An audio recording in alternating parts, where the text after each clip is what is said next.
right? That's right. That's right. We'll start. We never start early. Now, well, we are now. We start early last week too. I'll press the magic button. We've started. Ready? Here we go.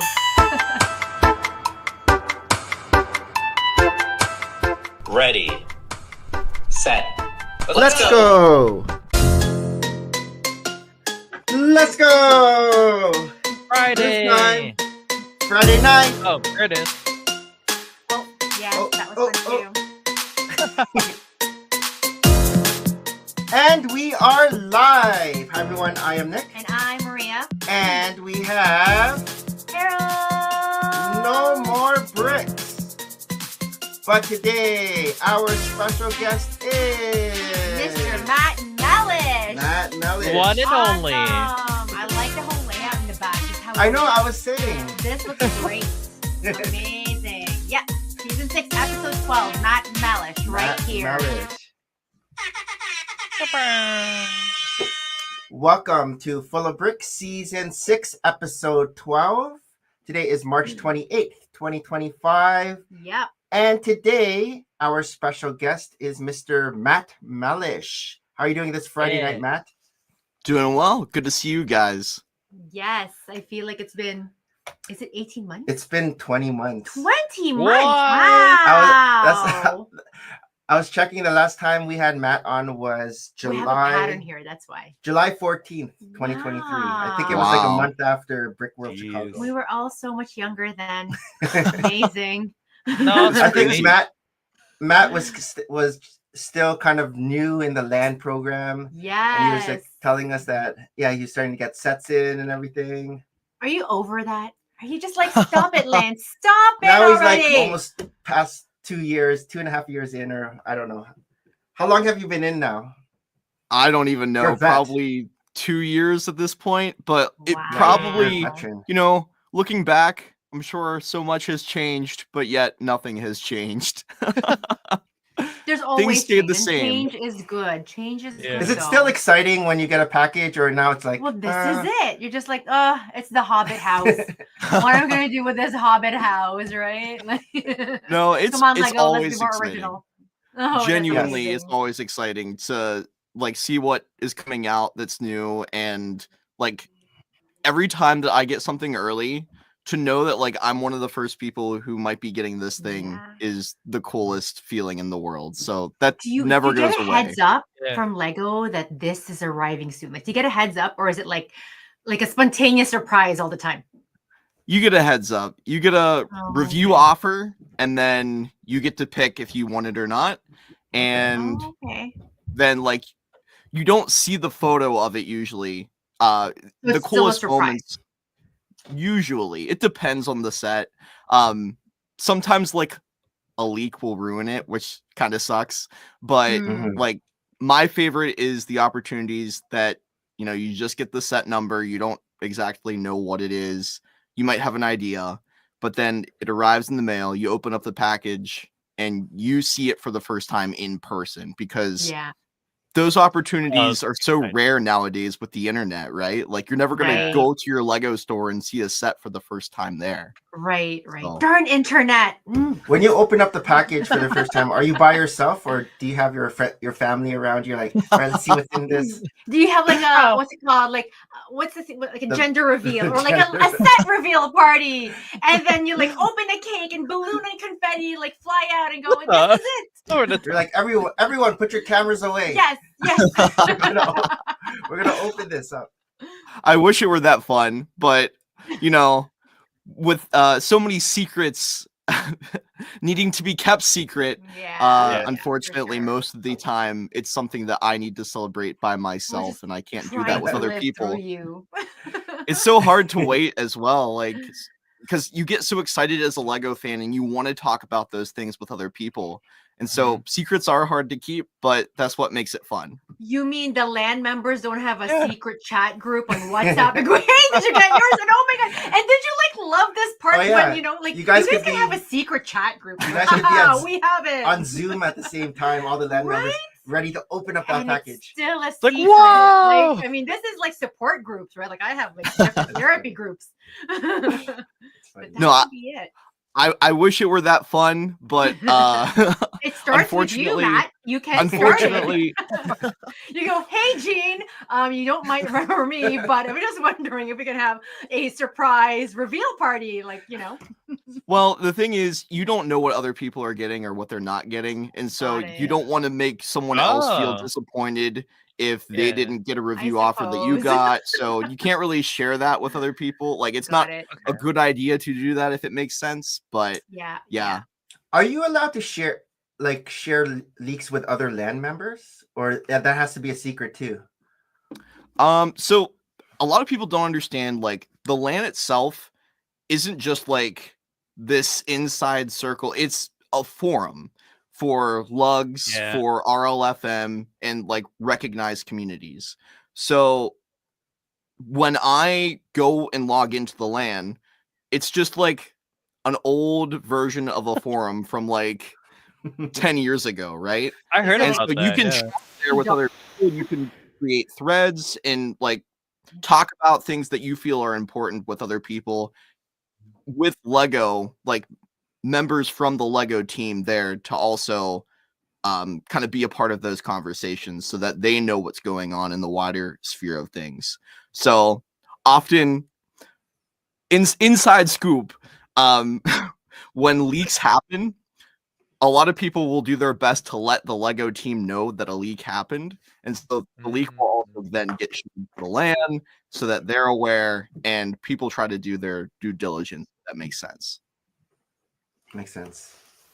But do you want to go into our first segment? Oh, I thought we were in our first segment already. Oh, wait, before going into our first segment, let's say hi in the chat to Mr. Scotty Rotten 68. So rotten. Coming soon, though. Right?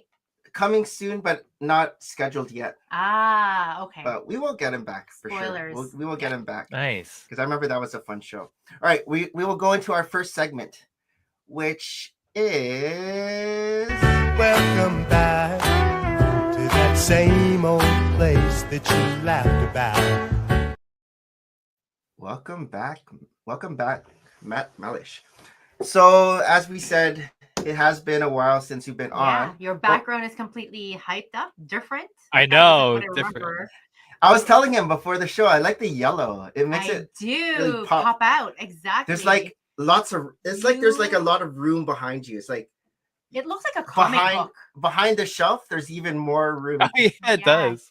You know what I mean? How? Shelves over here, shelves over here. So I was just telling him before the show started. Luckily, all these RGB lights can change different colors, but I like to keep them like yellowish, orange, and blue because they're nice complementary colors. Yeah, sure. You know, we got your warm, and on the other end of the spectrum, you have your cold colors. So I could match you guys and put all pink up if you wanted me to, but I'm not sure if it's pink. Nick, is this pink? No, but I want to say it looked like a comic book. Like it looks like with the grids and everything and just the background. Look, I'm a comic book now. No, we're not comic books right now. But or it could be like an alternate universe behind there. Like I feel like there's like another, I don't know, like right to the corner there, another hallway. I wish my Lego. LEDs. Thank you. I got my assistant bringing me my hot water. Thank you. I wish I had to more turn mine room. yellow, but I can't get that yellow. I don't know. Oh, I think we're have pretty a water, yellow. please. You're pretty yellow. Yeah, we're pretty yellow No, now. there's just one. And you're yellow. There, and yellow. I guess I'm kind of yellow. We are yellow but now. So where is this? Is this just like a rejig of the previous room, a whole different room, a whole different country? See, I should have gone back and done my homework to see what things looked like 20 months ago. That's crazy. Honestly, I don't feel like much has changed here with the setup, but maybe they did. I might have gotten new shelves. These are the IKEA Ivar shelves, which have a lot of depth to them, and I really appreciate that as someone who likes to put as much on the shelf as I can, because if you were here in person with me, you would realize that this is a very small room. And so I try to make it look as big as possible. Yeah, no, it looks great. I feel like you've had certain like stories on Instagram where you were building stuff and putting them in the shelves. So I think over the last 20 months, there has been progress. I mean, for you, it may seem like it's as is, right? But I do remember there's been progress made, and I don't know. So don't think that it's been stagnant. I think there's been a lot of work that goes onto this. For sure. And the funny thing is, it's like opening an old phone that you had and like looking through old photos, and you realize that you look a lot different from 2 years ago than you do now. You know that feeling? And so this is probably the same way. Yeah. Even this room probably looks different than in 20 months, but we don't know. It was different from yesterday, guys. Like just or different from last Friday. I come down and I'm like, something changed. Now there's a space over there. I don't know where these spaces come from, honestly. Like what is that with the rings? Who's that guy? Like who's that superhero where he makes rings and then you can jump in? Matt's here, so I can't talk about Doctor Strange. Doctor Strange, right? And then you just create more spaces somewhere. Matt's here, so I can't talk about certain sets that may be coming out, but I made a space over there next to my Quickie Mart and my Simpsons house. So guess what that could be? I don't know. Like, and I made a space in the laundry room for it's already and he creates these spaces in already quite a very full collection of unspaced things. I don't know what he does to make spaces. That's on the floor. Oh my gosh, that's on the floor now. Bowser. Is there a pile of shame? Oh no. What? There's no piles of shame. No, my pile of shame is getting less now. As you'll see from show and tell, I built a bunch of sets. He did, but I feel like you're not going to really keep a lot of these little things. Although there's one cool thing that he's going to show you that the big thing that for show and tell that I built was specifically because I knew Matt was on. Specifically for you. Because when I remember when I first asked Matt to come on Full of Brick, like the first time, he was building this set on one of his Twitch streams. I don't know if Matt will remember when he sees it, but he was building this set. I've forgotten that we have it. And like when I get home, like, oh, play with this. And I'm like, why did I even build it? I feel like I'm missing out. You'll see it during show and tell what it is. But yeah, you were building it. I'm looking forward to it. I'm sure I remember. During that time. Oh. We were in Punta Cana during that time when I asked Matt for the first time to come on. And then he's like, yeah. Oh, that's so thoughtful of you. I love that. We like to be as thematic as possible. It's like, geared and specific to who we're guests. I'm going to build this because I knew Matt was coming up. Yeah. But yeah, we did see Matt at Brick World Chicago in 2024. Mm-hmm. How did you like that experience, Brick World Chicago 2024, compared to your other Brick World Chicagos that you've been to? I'm going to be honest. I'm going to be really honest with you guys. Brick World last year was a lot for me. Like, just in general. A lot isn't too much? Honestly, yes. If you want to go back to your room and just, I need to chill. Like overwhelming. Yeah. I was certainly overwhelmed and overstimulated because, like, my first Brick World was the first one back from COVID, which was 2022. That was actually my first Lego convention that I went to. So that felt really, like, chill, it was a big convention, but small in terms of the amount of people that were there I could talk to. Yeah, people still didn't want to probably come out. Right. And so then in 2023, it felt like the next level up. There's a lot more people there, and it felt like the whole squad had arrived. And then 2024, last year, was just like everybody and their mother had heard about it, and they wanted in on the action. And I love to talk to people, but I felt like I didn't have any time to actually like stand there and have a meaningful conversation or a worthwhile interaction. Yes. So it was just like hopping from person to person, and I felt like I didn't really even talk to anybody by the end of it. Yes. That's what I heard. And even 2025 by day one, the Rennie was sold out. Like we totally missed out. We're like in a nondescript hotel down the road.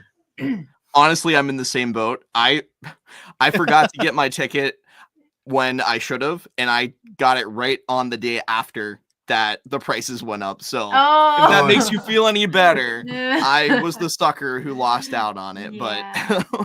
So you are going this year?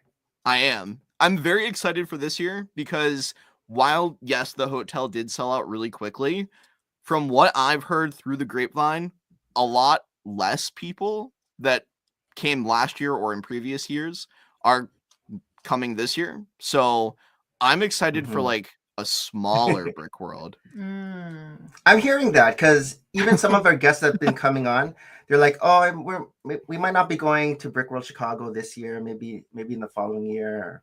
We're just there for the pizza, like really, people. Chicago, like, you know, we've been saving our appetites for it. But yeah, have we been saving our appetites? No. I'm gonna keep it real. We practice every month for pizza. There's nothing like that Giordano's for sure. Yeah. Were there any mocks or anything that stood out to you from the last Brick World Chicago? You know, the thing about Brick World, once again, it is so overwhelming and overstimulating. It's like hard to even keep track of what was there. It starts to blend together after a while. Last year, there were a couple for sure. The mock with the like life-sized person. Yes, like created out of cities. Yes. Oh yeah, that was really good. That was really good. Yeah. Especially when it was lit up. Yeah, when it was lit up. Right. Oh, and World of Lights, the convention is a whole different convention during that. Yeah. There was that Sonic mock I remember from last year, I think. With like the Dr. Eggman like mech. Was it big? Was it it was pretty big. Did Zane build that? Yes. Yeah. Okay. I did see that. That thing he had wild. some really good builds last year. Yeah. The year before he had a lot of good Pokemon ones. Yes. Yeah. The year before.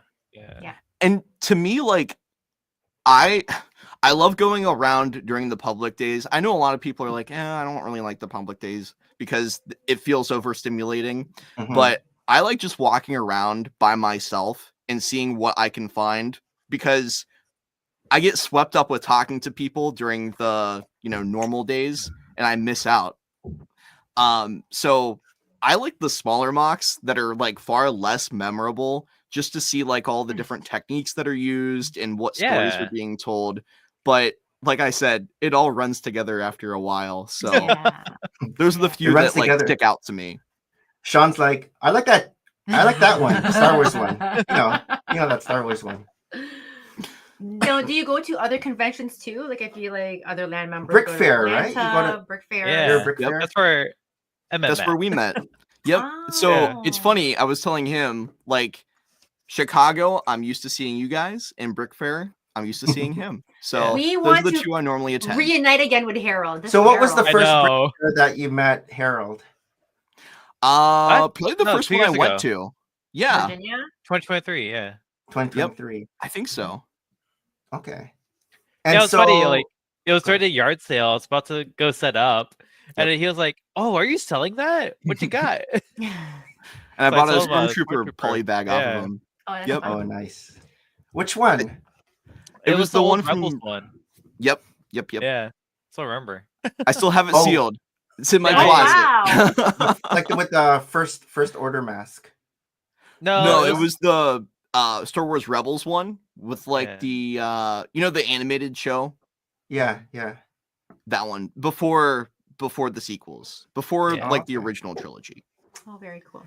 So you say that Chicago was overstimulated. What about Brick Fair, Virginia? Is that overstimulating as well? Because I know it's a big convention. Honestly, Brick World to me feels like a business trip, like in the best way. In the best way, like it's a real convention. And then Brick Fair feels like summer camp in the best way possible. Summer camp with all the teenage boys and the teenage boy scent. It's very comfortable, if that makes any sense. Like, I really enjoyed Brick Fair this last year because it was not as overstimulating as Chicago was. It's a little smaller and it's still a lot of fun. There's still a ton of people that go. There's still a lot of great builds and everything. But this year for Brick Fair, you were there, right, Harold? I wasn't there last year. Oh, you weren't? I wasn't, yeah. See, the years blend together for me so well. I know they do. They do. But it did feel a little smaller than it normally did. Whereas, like, I think a lot of people went to Chicago knowing that it was the big convention. Right. They might have taken time out of their schedule to not go to Brick Fair and, like, prioritize the Chicago convention. So it felt a little smaller, but I was cool with that. I had a lot of fun. Yeah. It was more intimate. Maybe a lot of people aren't going to Chicago this year because they're going to like Atlanta BrickCon now. Then there's Brick Rodeo, Brick Slopes. Yeah, Colorado, yes. And so they're like divvying up their funds. Yes, like, are we like lotto winners? No, we can't go to everything. Yeah, you can't go to everything. I mean, can we go to everything? Can we? There's people who try. Yeah. But you can't go to everything every single year. Maybe on one year. Okay, this year I'm going to go to everything. Yeah. The thing is, it would be cool to say you went to everything, but would you really enjoy it all the same? Like, you only have so much time and energy that you have to allot. So, yes, you could do it all, but you have to do it all in a meaningful way and really like be present for each of them, which would be really difficult, I feel. For sure. So at Chicago this year, did you buy anything at the vendors or garage sale? Was there anything that stood up? Did I? I don't remember, honestly. Probably it's a blur. It's a blur. Like, it really we went is. to the garage sale, and that was like a in, and I'm like, I gotta get out. But then let's be brave again, and let's go do another round again. Okay, let's get out again. I normally don't get stuff at the garage sale. I'll get stuff at the vendors. Yes. Like exclusive minifigures or anything like the custom minifigures. Yes. I'll get stuff like that. There's nothing that sticks out to me about like what I might have bought at Brick World last year. And I say that, and I feel like there is something like cool that I did get, but I think it was just a few small things. I like picking up gift with purchases that I missed out on online for like a good deal, stuff like that. But I think last year I actually paid for stuff outside of like the yard sale and everything. Like, so my friend Lauren, Breda Switch Bricks, who had bought stuff for me like online at discount, like good deals. I'm like, hey, can I like pay you and pick that up from you at Brick World? So I feel like there are a few things from her that I got last year that I'm happy with, like the Viking ship that I missed out on, or like what was it? The medieval blacksmith. I think she found that somewhere for me. But like I don't think I bought much at the yard sale. I couldn't find that many deals, if I'm remembering correctly.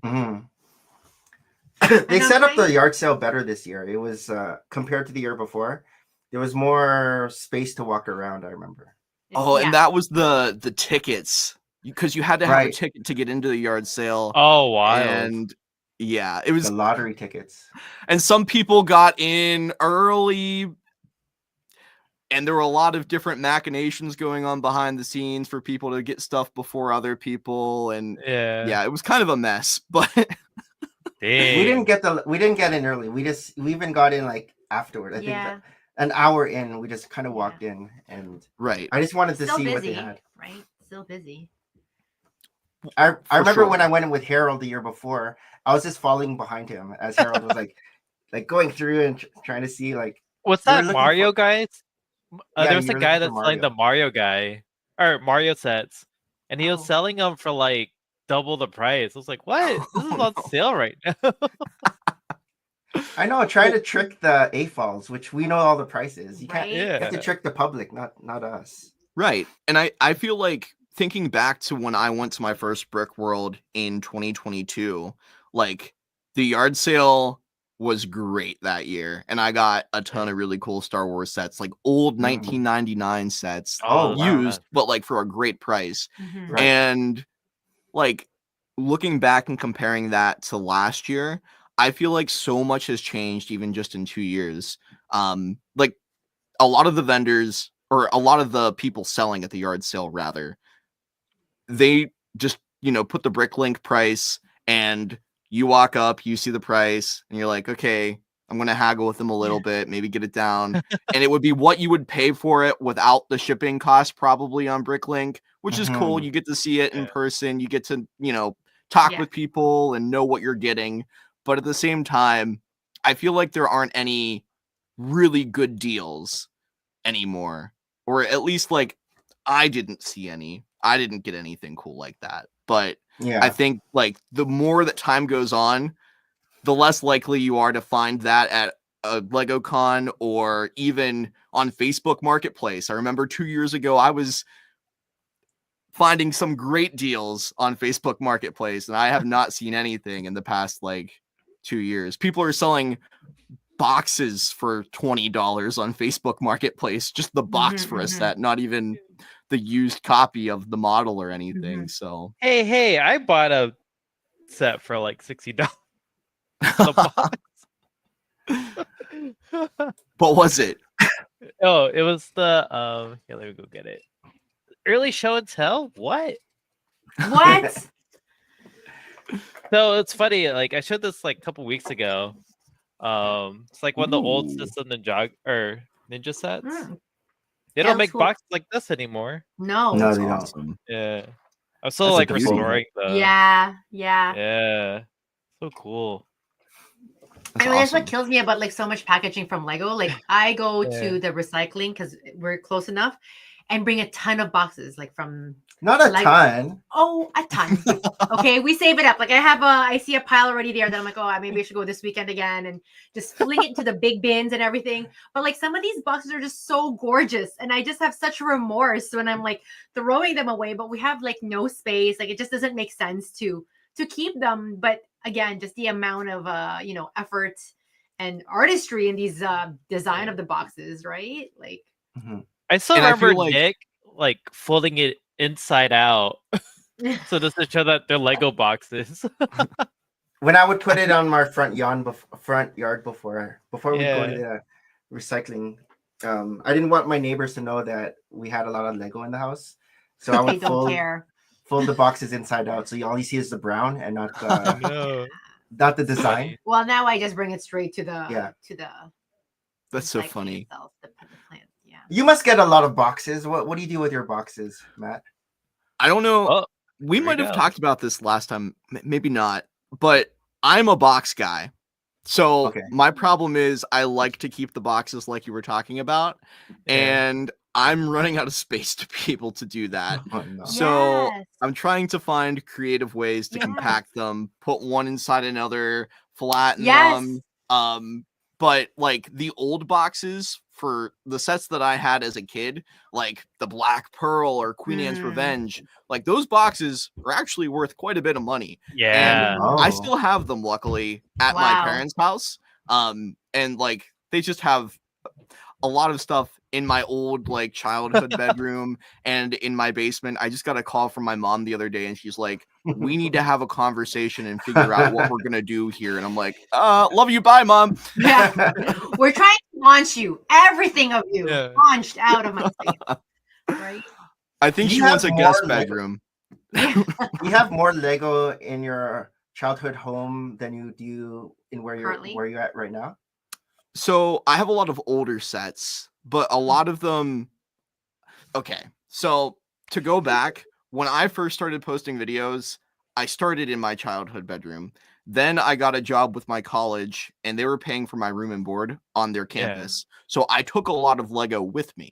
But over the years, as I've gotten more, I've had to take a lot of it home, like the stuff that I had with me. So if you go back 20 months ago, probably a lot of those sets that aren't here are there now. And a lot of them might have even been older sets. Some I keep around, like these guys, because they're so cool to look at. But I would say, I'm trying to think of like a percentage of what part of the collection this is. It's definitely like, I would say 60-70%. And then a lot of my like Star Wars, Clone Wars stuff, and the old, like probably between 2005 to 2014, 2016, like all those Star Wars sets that I grew up with are at home. So like the Republic gunship here, that's 2013, 2014. But like, I have a lot more cool stuff at home. But unfortunately, you can't display it all together because there's just yes. Now, did you have siblings who played with Lego as well, or it was just mainly you? So a lot of people are either surprised or they expect it, but I'm an only child. So unfortunately, I didn't grow up with any brothers or sisters. And luckily, like But we just know how to collect, right? As only children, just know how to collect. She's an only child. Yeah. High five. I feel like I was blessed in a lot of ways for that, but yet at the same time, I wish that I had siblings, and I think it's a curse a little bit, just a little bit. No, I like monopolizing. Like now that I have to share, it kind of like is hard. That's funny. But yeah, I like people think, oh, being an only child is awesome because of birthdays or Christmas. You would be the only one getting the gifts. And yeah, that's cool. But like, I don't know. Especially as I get older, like I wish I had certain moments to share with like siblings as my parents get older, as my grandparents get older. Because for sure. I feel, not to get super serious, but like I feel a lot of responsibility for my family as well. Like to want to take care of them and make sure that I spend time with them. And I actually live like a couple hours from my family in Pittsburgh. So I usually have to go back home for holidays and like I obviously want to make as much time for them as I can, but it's hard juggling everything, especially like when you're doing social media full time and wanting to make sure that like I have enough time for my own life and my career. So and this is it, like as parents, they're more than happy to like, please, we need to launch you, right? But I get it, that only child thing, I'm very serious. Like my mom is like 7 minutes away all the time. Right. Nice. So, but I get it. Like on one hand, like I have a very close relationship with my parents, but this is it. A lot of decisions will fall on you. Right. And I mean, you're still very young. Like you're not anywhere close to there, but I get it. Like I realize the conversations I've had with my parents as an only child is very different than the conversations my friends with siblings have had with their parents, because I feel like they kind of share, or even if they don't share it, they're like, well, you're going to deal with it, right? No, you're going to deal with it. So, like they have more of that, like someone's going to deal with it. And it's always like an MRP, like someone's always the most responsible person within that siblingship. So I feel like. So which of our kids are responsible to take? Oh, number 2. I was going to say Mason. Yeah. We already know that. But like, I think number 1's also good, you know, and like this is it. Everybody will cue in, of course, into how that plays out. But I always feel like when I look at some of my friends with 3-4 siblings, there's always like one sibling who basically like, yep, we're going to do it this way. And if anything, we have no one to squabble with. It's a blessing, Matt. I have seen squabbles and I'm like, oh my God, I don't have to deal with that. I've monopolized the system. Like, right. That is fair. That is fair. Because you expect like, or at least I do, like if I had siblings, we would have a great relationship and we'd be able to share everything. And yet that's not always the case. That, right? That's what you see on TV. Exactly. Now sometimes like they kind of still see like the conflict there, but yeah, more often, like not, I don't want to say more often than not, but there's always like some moments in, you know, in life where they just don't get along, right? So if anything, as long as you get along with your parents, knock wood, like that's also key there, right? But luckily, bringing it back to Lego, I have plenty of space at home to keep my boxes. So yes. Luckily, my parents some boxes you can't. Some boxes you can't break down. No, like the car ones. Yeah, like the supercars, even some architecture sets. I don't know if you do. It's like fixed. Like they're like hard cardboard. They're like little coffins. A lot of the old boxes are that way too. Yeah. Oh yeah, like the set that you just showed, right? Yeah. It's hard to... Yeah. And those boxes are beautiful. Talking about like graphic design, I'm not a fan of the black boxes. Like I've never been a fan of the black boxes. I feel like when I walk into a Lego store and I see just a wall of black, they make it grown up, right? Yeah, it loses the art to it. Exactly. Like looking at old photos of like those kind of boxes, or like even just old Star Wars boxes. UCS boxes used to be beautiful. Look at the Millennium Falcon that's still on store shelves. Cloud City in the background. It's awesome. And then you compare it to the Jabba's sail barge that just came out and is like, what's going on here? What happened? But yeah, it just kind of sucks my soul. Put it in the forum. Can LAN members give their input on like stuff like that, like box design, anything like that? I try to pick my battles.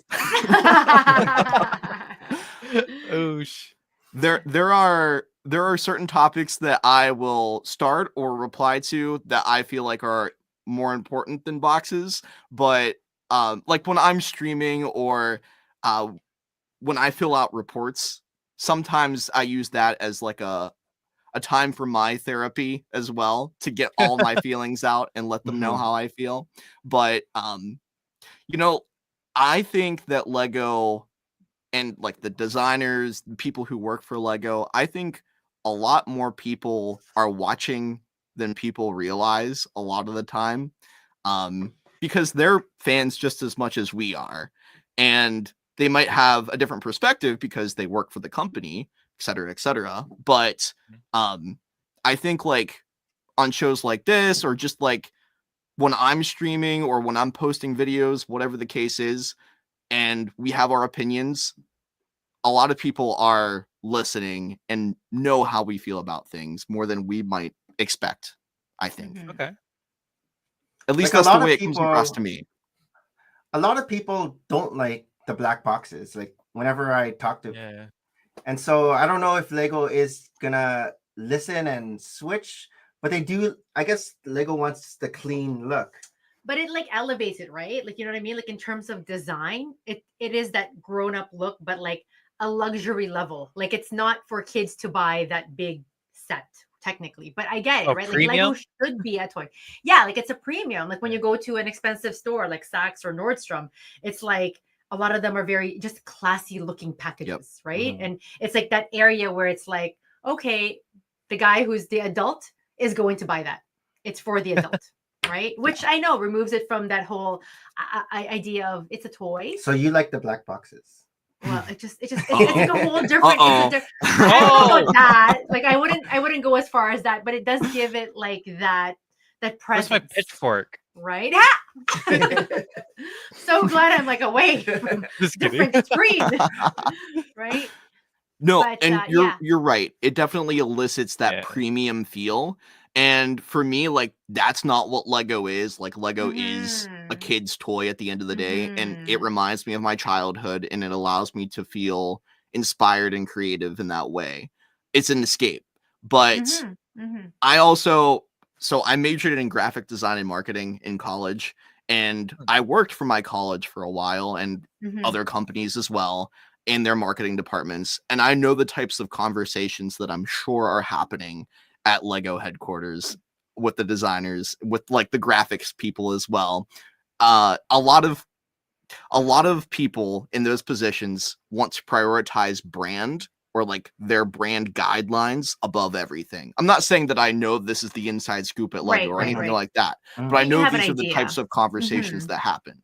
And when I was working for my college, there was this whole debacle where people were like adamant that we use the brand guidelines, and it took all of the creativity and fun out of creating art that would be shared like through marketing and those channels. Yes, branding is important, consistency is important so that you know what you're getting and you can expect that. But at the end of the day, if you're taking away the fun of it, I think that's where the problem exists. Yeah. Makes sense. Yeah. For sure. I know, like go back to your fundamental like really concepts, like what are you about, right? Like what are you as an item, as a brand? And sometimes it's hard to stretch yourself too thinly and get this demographic and that demographic and that demographic, right? Like, I mean, with all the botanicals, like I have girlfriends now who are getting into because of botanicals. So yes, win for Lego, but you know, like they're pulling in the other, like not the childhood nostalgia anymore. Right. They're pulling in like the new, but maybe consumer. They're banking on the fact that the people who are nostalgic are always going to be fans for life anyway, regardless. And then how do we get more? Because it's just one greedy world, right? But we have been seeing nice. Sorry, go ahead. No, you go ahead.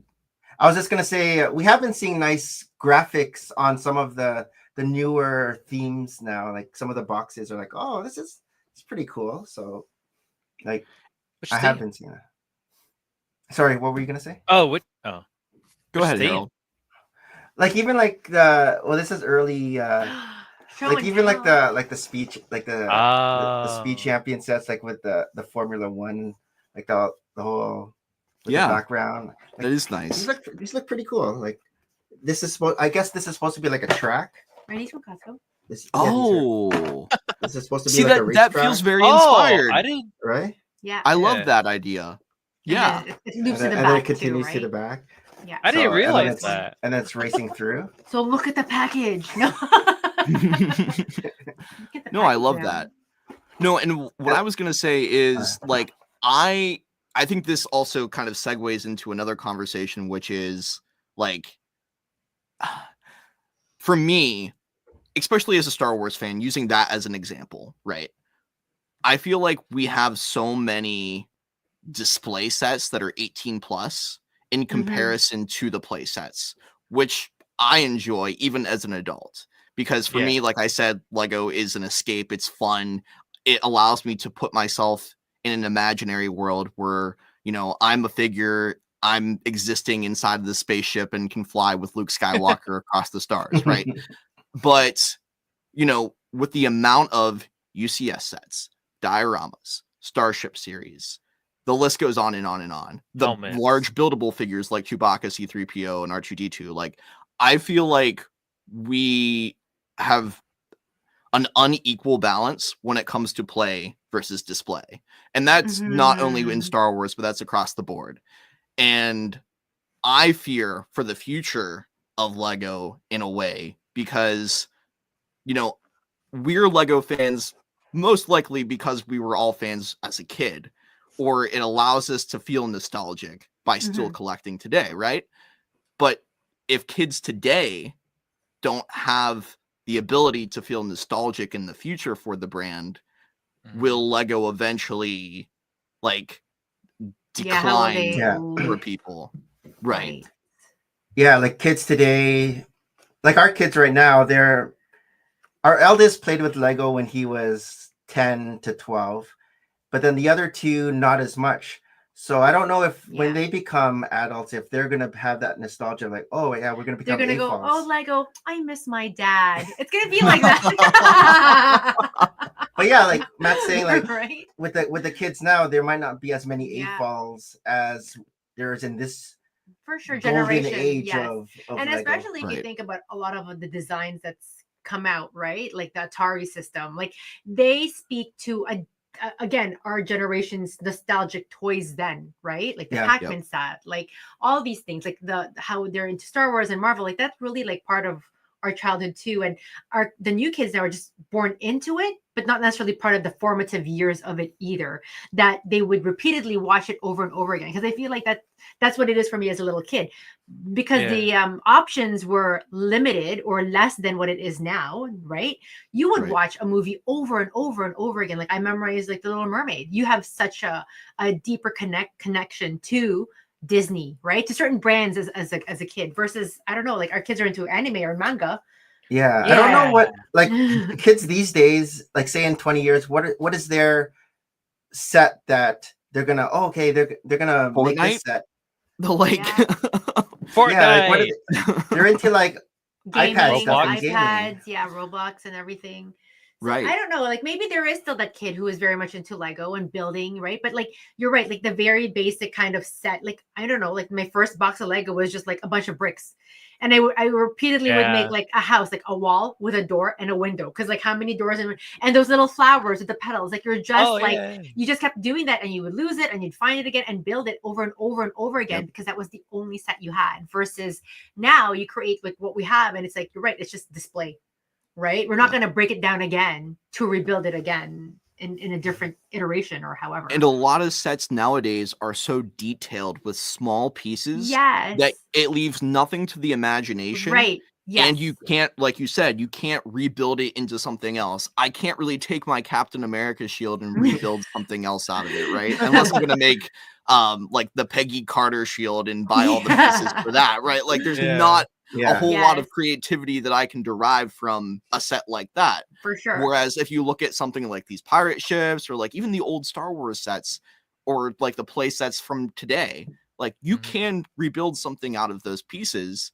but it requires you to use your imagination. Yes. And I feel like nowadays there's nothing left to your imagination. Those are good points. Even like I remember, 3-for-1. Sorry. Yeah, I remember back in like the 90s, the old sets would have like alternate builds. Like you can make the main set, but then it has like it's almost like a creator set almost. Yeah. But these are like Star Wars sets, Yes. castle, whatnot. Yeah. Did they have the instructions for the alternate builds, or just the picture, and then you just have try to figure it out? It's just a picture. It's like using your imagination, like recreate these things. I know that but is some true. people, there were forums where like people would create the alternate model and post the instructions for it, so you could seek that out if like early days internet, right? Yeah, but for free, hard to find. Right, exactly. Yeah, not Rebrickable where you have to pay. I forgot we have Rebrickable now too. Yeah. I think it would be cool with the VIP points program to like use that as an opportunity to share like official Lego alternate builds. Like you pay 100 points, maybe not 100 points, maybe like 50 points. Whoa. Yeah. That's gold. We're pushing our luck there. What's 100 points? $5? Is $5 100 points?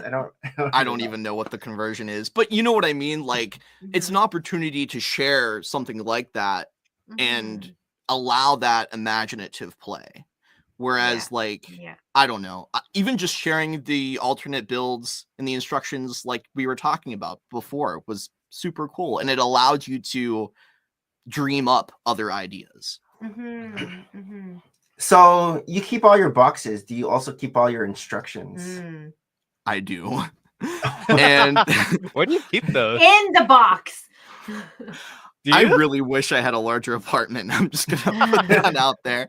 But I have like a Tupperware tote under my bed, and I just put like not that long ago all of my instructions from a drawer in my room inside of that because the drawer filled up.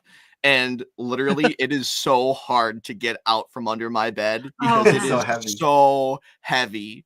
Like, just imagine a huge tote just filled with instruction manuals. Wow. It's terrible. I need to get like a binder to put them in. You scanned them first for your 20 VIP points. I still have yet to do that. I've been putting that off for a little while now. That's a lot of points. Right? It is a lot of points. But it's a lot of time, right? I need to hire somebody to go and do that. But if I did that, then I'd be losing out on and even what I would be instruction receiving. Manuals too. They're not just instruction manuals. Like some of them have the first like, few pages, historical facts, or like features of this, like especially the architecture sets. Like they would give you interesting tidbits about it that again I'm like loath to like throw it out. I'm like reading it, I'm like, oh my god, I feel like I'm throwing out a book. Right? Most of the icon sets have that now. Like the first few pages you'll see like the designer and then you'll see the actual picture of how it looks in real life. Yes. And I mean I do appreciate it, but again there's only so much you can keep, and I guess maybe some people just have a few, right? Like some people just have a few and it's like really valued, but for us we're like, where am I going to put this? It's heavy. And my thing is too, one has art in it. Yeah. Yep. Yeah.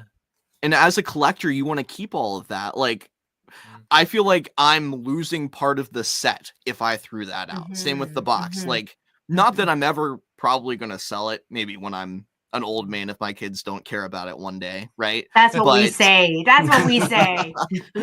But like at the end of the day, I want to try to keep as much as I can because I am, and maybe this is just the zillennial in me, like I'm a physical media guy. Like I just was sorting my comic books the other day, and like a lot of people will read comics digitally. I have to have a physical thing if I'm going to read. I cannot read digitally. It's the same with instructions. If Lego ever moves to a model, and I don't think they will, by the way, not anytime soon at least, but if they ever move to a model where there's no physical instructions. The Mario sets.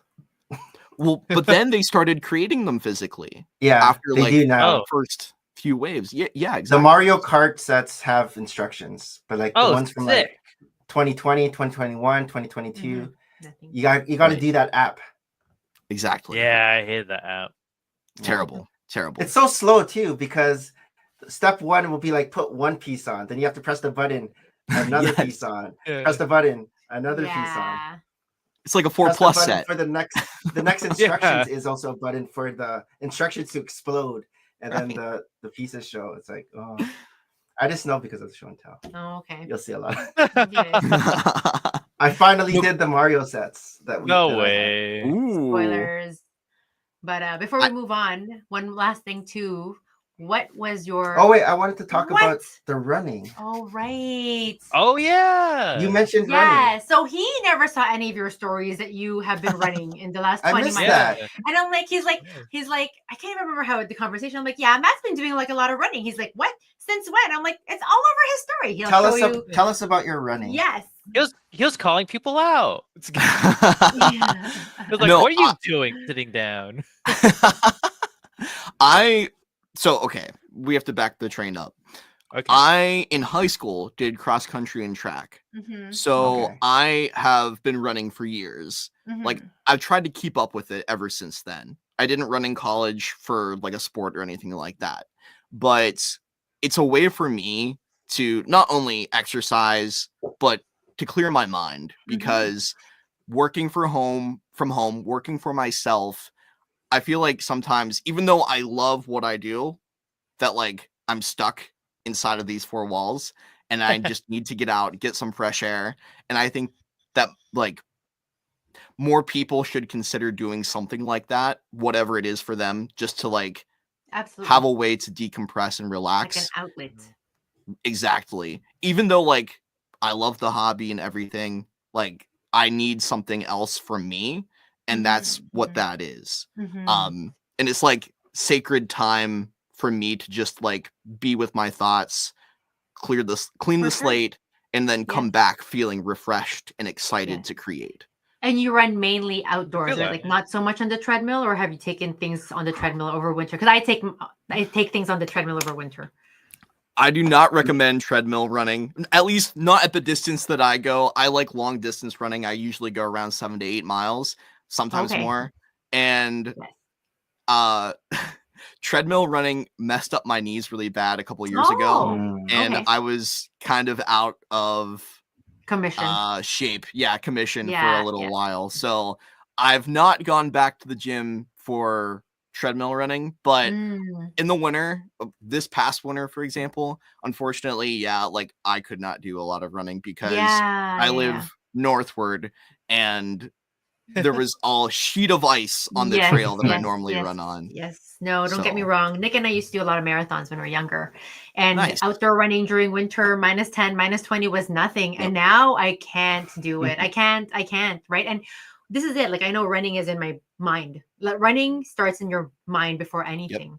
And it's really mind over matter. So are you training for any race coming up or anything like that? You know, seeing Shy's story, I know. Yes. It made me feel like, okay, now I need to go do a marathon. But I've been putting it off for a while. I've never gone that far. I've done like my own personal half marathon. I ran my own 13 miles. But like I've never gone and done a full marathon. And so in terms of races, you've done 10Ks, 5Ks. So for cross country, each race was a 5K. Yes. Like that was a whole different ball game back in high school. Like because you were training for that specifically, and you needed to go at a certain speed. But for me now, like I said, running is very personal. And if I was to do a race like that, the thing is, I wouldn't want to do that by myself because I hate racing. Like, I hate feeling the need to go faster based on what the guy next to me is doing. And so, like, it's hard for me to tune that out. And then I get competitive and I feel like, okay, I need to go faster because I want to beat this guy. And then I end up ruining my time, whatever the case is. And so I feel like if I were to do a marathon, I would want to do it with friends. Like, I would want to go and have fun. Right. The Disney marathon. That would be fun. So fun. Yeah.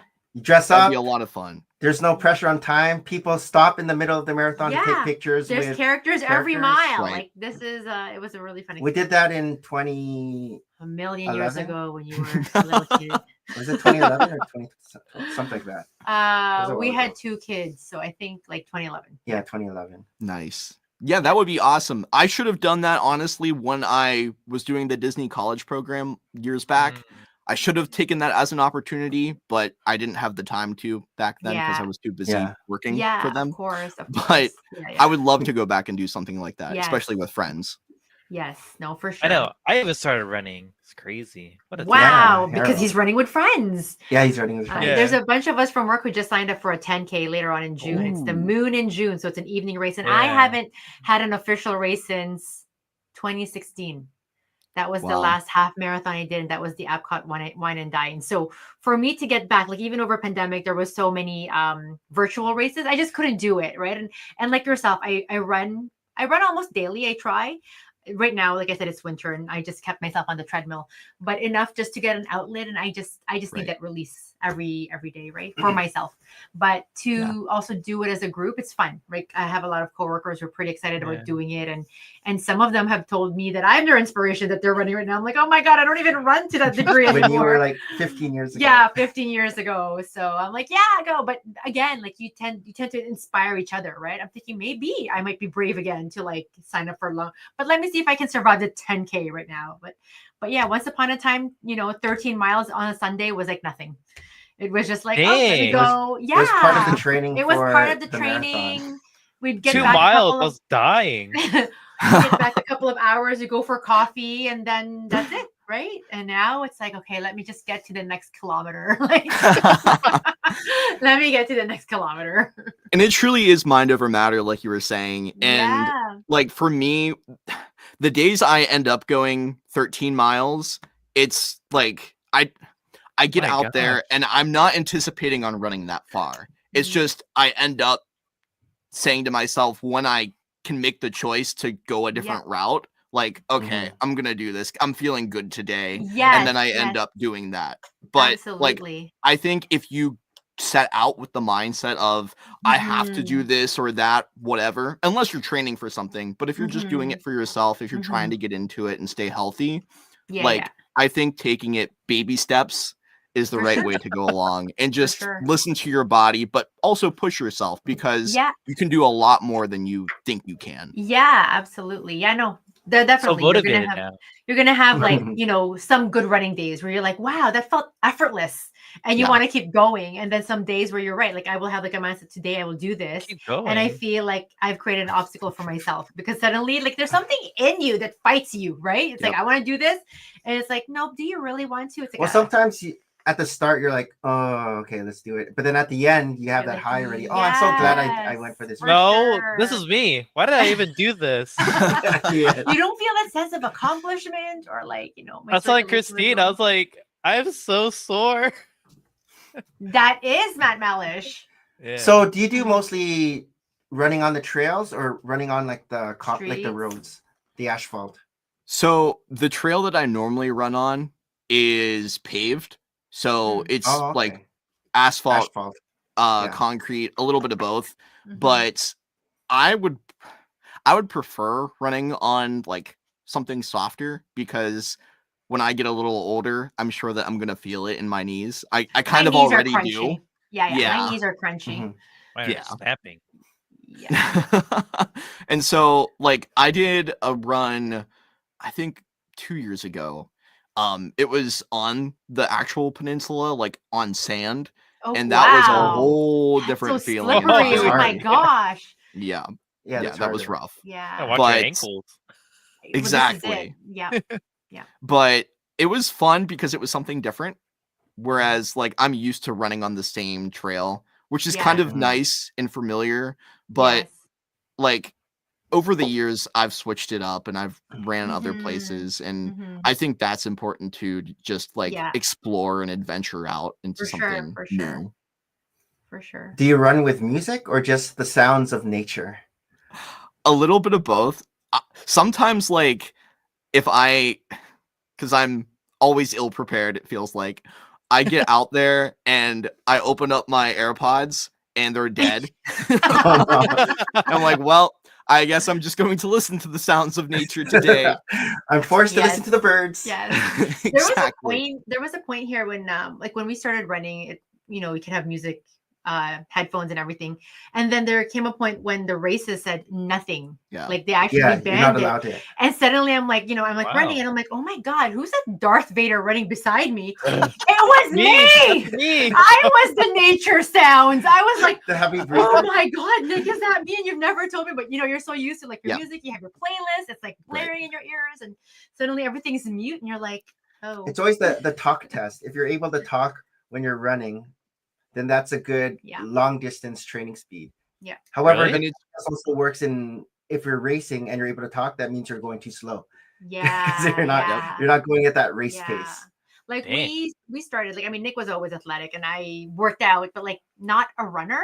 And we just started running after our first kid, and we joined like a running room. Like, I don't know if you have running room, like I think it's Canadian. It's Canadian. Yeah. So I don't know what that's. It's like it was a running store. It was a shoe store, but they also had training programs to set you up for marathons. So we started with a 5K and then a 10K, like and then we met people there, and a lot of those people were actually like empty nesters, right? Like they had launched their kids, and they're like, we have nothing else to do, and started running. Meanwhile, we're like the people in our 20s with a new baby, and they're like, why are you guys here with like a stroller? We're like, I don't know, we just wanted to like try a new hobby. So we were like the outliers. Yeah. But all the people we used to run with, like they're still like hardcore marathoners, like really entering their fields at like their ages that, like it's amazing. Like you can do anything that you want to set your mind up, but it does open up again a group running. Like that was something I appreciated, because when you're running with someone, about stories, the time goes so quickly. You're like, oh, we've been running for 2 hours. Yeah.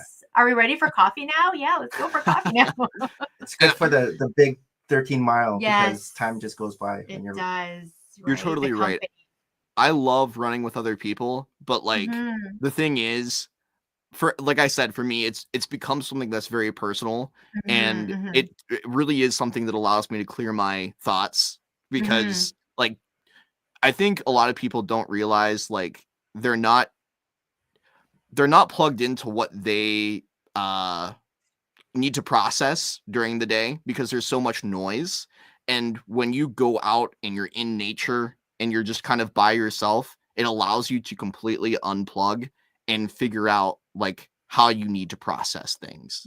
And so like it's nice when you're with someone else to be able to have that conversation. And you're right, like it definitely goes by a lot faster. But I think for me, like it's nice to have that as a very personal outlet. Yeah.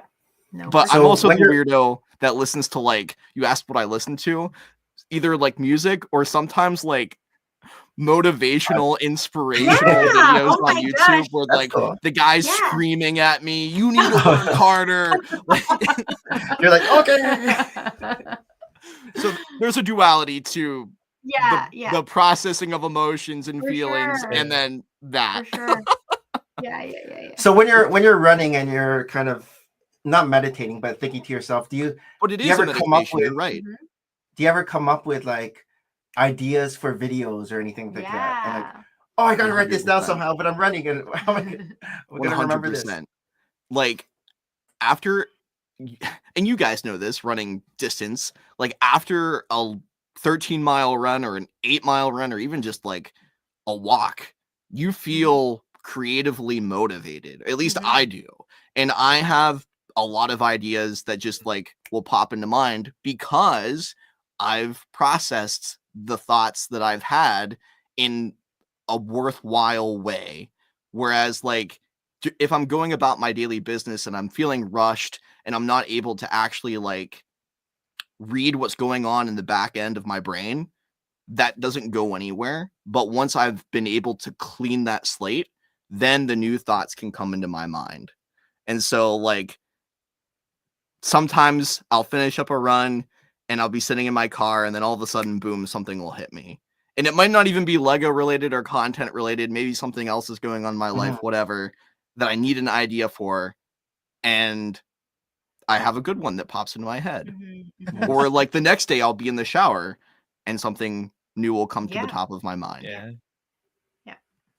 Are you starting to get that, Harold, in your running? Ideas popping. No, like this is the worst idea I've ever had all week. I don't know. Like, I mean, we are lucky enough that we actually have like just a trail near our house, and I just do loops in this trail over. And I just love being like, I'm not super naturey, but I appreciate all the trees that I have. And there's actually like a whole idea, like a Japanese idea, where tree bathing is very therapeutic, like just being around nature, right? Because again, we give out that carbon dioxide, they take it in, they release oxygen, we take it in. Like, it's such a symbiotic sort of like overall interaction for me to be running outdoors. You get the vitamin D, you're one with nature. I'm very grateful whenever I'm out there. Like my mom, you know, like she's like, oh, don't forget to go to church, right? But to me, and I wouldn't say I'm very religious, but I would like to think I'm very spiritual.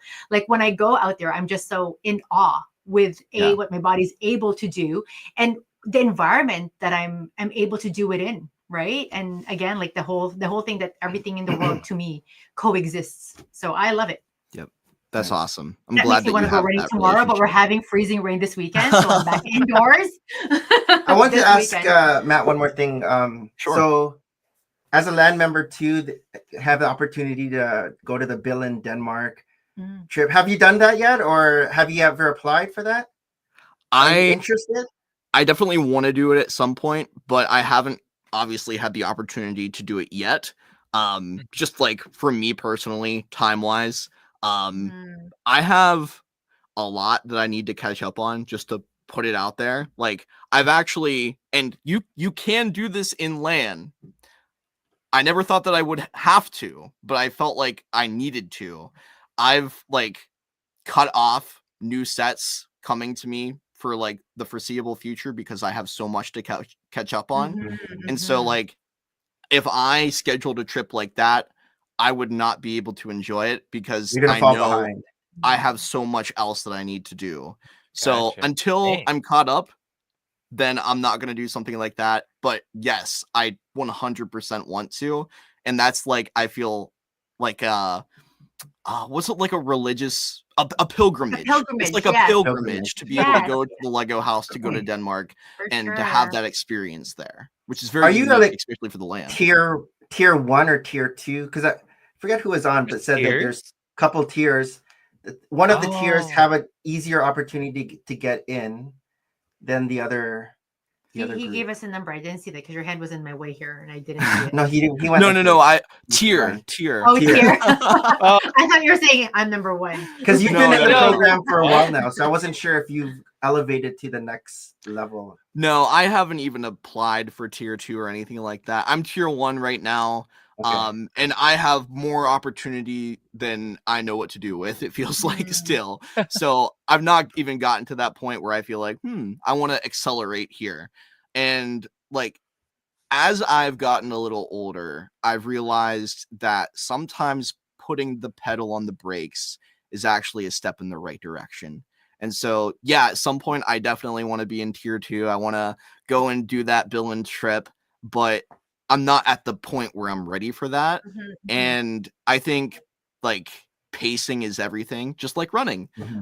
So I'm just not at that point, but I will be one day. Yeah. Nice. Hey, I respect that. Yeah. Softy. So yeah, what's your softy? Like, 2024 softy. What is your softy set of the year for 2024? Set of the year. Softy. I've never heard it put that way. 2024.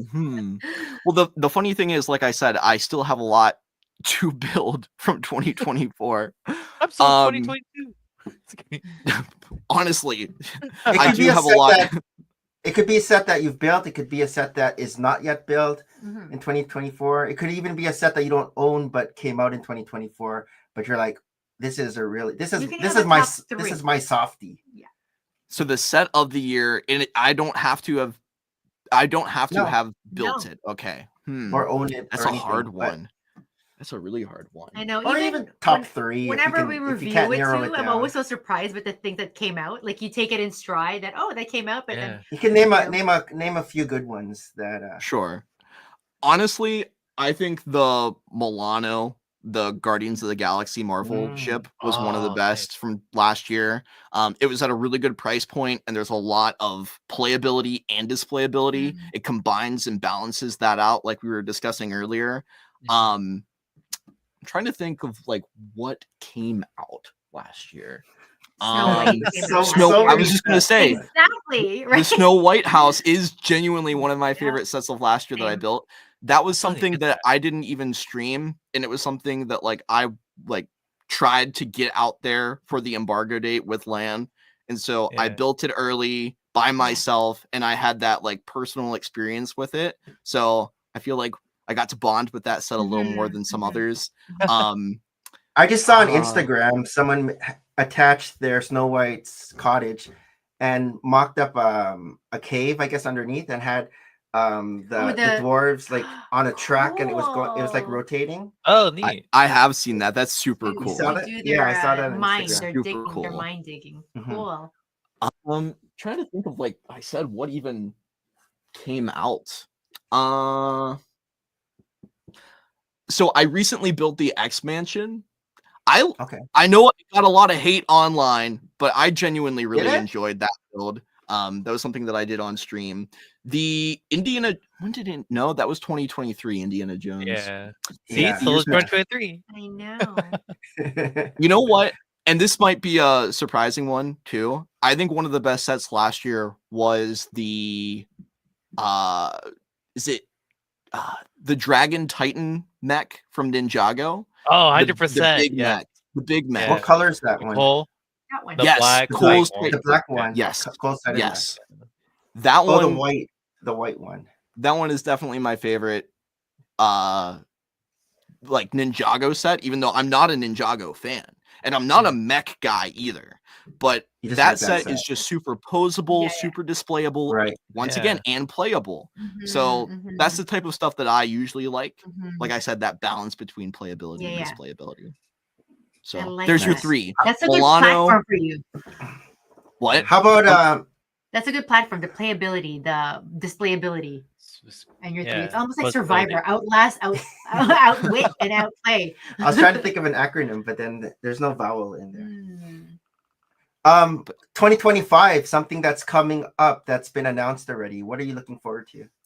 Not something that hasn't been announced. Yeah, we don't want to get. I mean, if you want to tell us something that hasn't been announced, honestly, you guys probably know more than I do about like what the rumors are and what's coming out, because I don't keep track of that because it's not something that I'm allowed to really talk about. So I'm always like, I would rather be surprised anyways. But I mean, I think what I'm looking forward to building from 2025 is, you know, I am excited for like the bag end set, even though I'm not gonna be picking it up right away. I'm not a huge Lord of the Rings fan, but I definitely want to pick up like Rivendell, Barad-dûr, that set before they're gone. But I honestly think the Beauty and the Beast castle is going to be a good one to build at some point too. Yeah, April 1st. I'm controversially not into that. But she doesn't like the color. It's gonna come into my house apparently. She doesn't like the lavender color. I'm okay with the color. I like the color. I think it really pops, especially like I could see it going well next to my Cinderella's castle. There's already a space over there. I like it for the fact that it's different than anything I've seen before. And when you look at it, you're like, that's the Beauty and the Beast castle because of that. Like that Lego set is the not the fact that it is the actual Beauty and the Beast, but it's a Lego. 10 years from now, maybe if I build it, 10 years from now, you'll see that set like, oh, I remember that. That's the Lego 2025 Beauty and the Beast set because of that color, that shape, and it's something that we're gonna recount our softie of the year at the end of this year, and you're gonna be like, "What is my favorite softie of the year?" That's right, April 1st. Right. Oh my gosh. Are we ready to go into our next segment? Ooh, what's that? It's time for Share Your Stories, Share Your Stories, Share Your Stories, Weekly Recap. Wow. I pressed the wrong button. Nick usually reminds me what I did this last week. Coffee. Work. We celebrated my birthday. Oh, right. Wait, what? That's last week. It was last week, and then we did like some more celebrating. We do a whole season's worth of like celebrating, right? So remember month. Right? Yes. I should get that. Did your camera went off? Yeah, we did. You can't did see you you do that on Harold. purpose? Oh, yeah, I'm getting coffee. Oh, okay. Oh. I thought you were changing your shirt again. Wow, this was a What the? Hey, we don't talk about that part. So we went to this steakhouse that we've never tried before. Normally we go to this place here. It's Canadian, the Keg, but it's kind of expensive. And so we, on our way to the Keg from the last time we went there, we saw a place called Chuck's Roadhouse. I think they have it in the U.S. You guys have Chuck's Roadhouse in the U.S.? It might be Canadian as well. Oh, okay. But whenever you hear Roadhouse, you think it's a steakhouse. It might be better. So we're looking at the prices, and for a 20-ounce steak at the Keg, it's $64. It's kind of expensive. Wow. At Chuck's Roadhouse, it's $34. We don't know why, and it's 20 ounce too. We were like, is it a different cut? Is it a different cow? Yeah, it's like, what's the grade? What is this? So yeah, so we tried it. Unfortunately, I always get my steak medium rare. Yeah, I'm the same way. Maria likes hers medium well, which is always. I want my meat dead. So Tristan, our eldest, and I, we ordered the same thing. We ordered the 20-ounce steak. His comes, mine comes.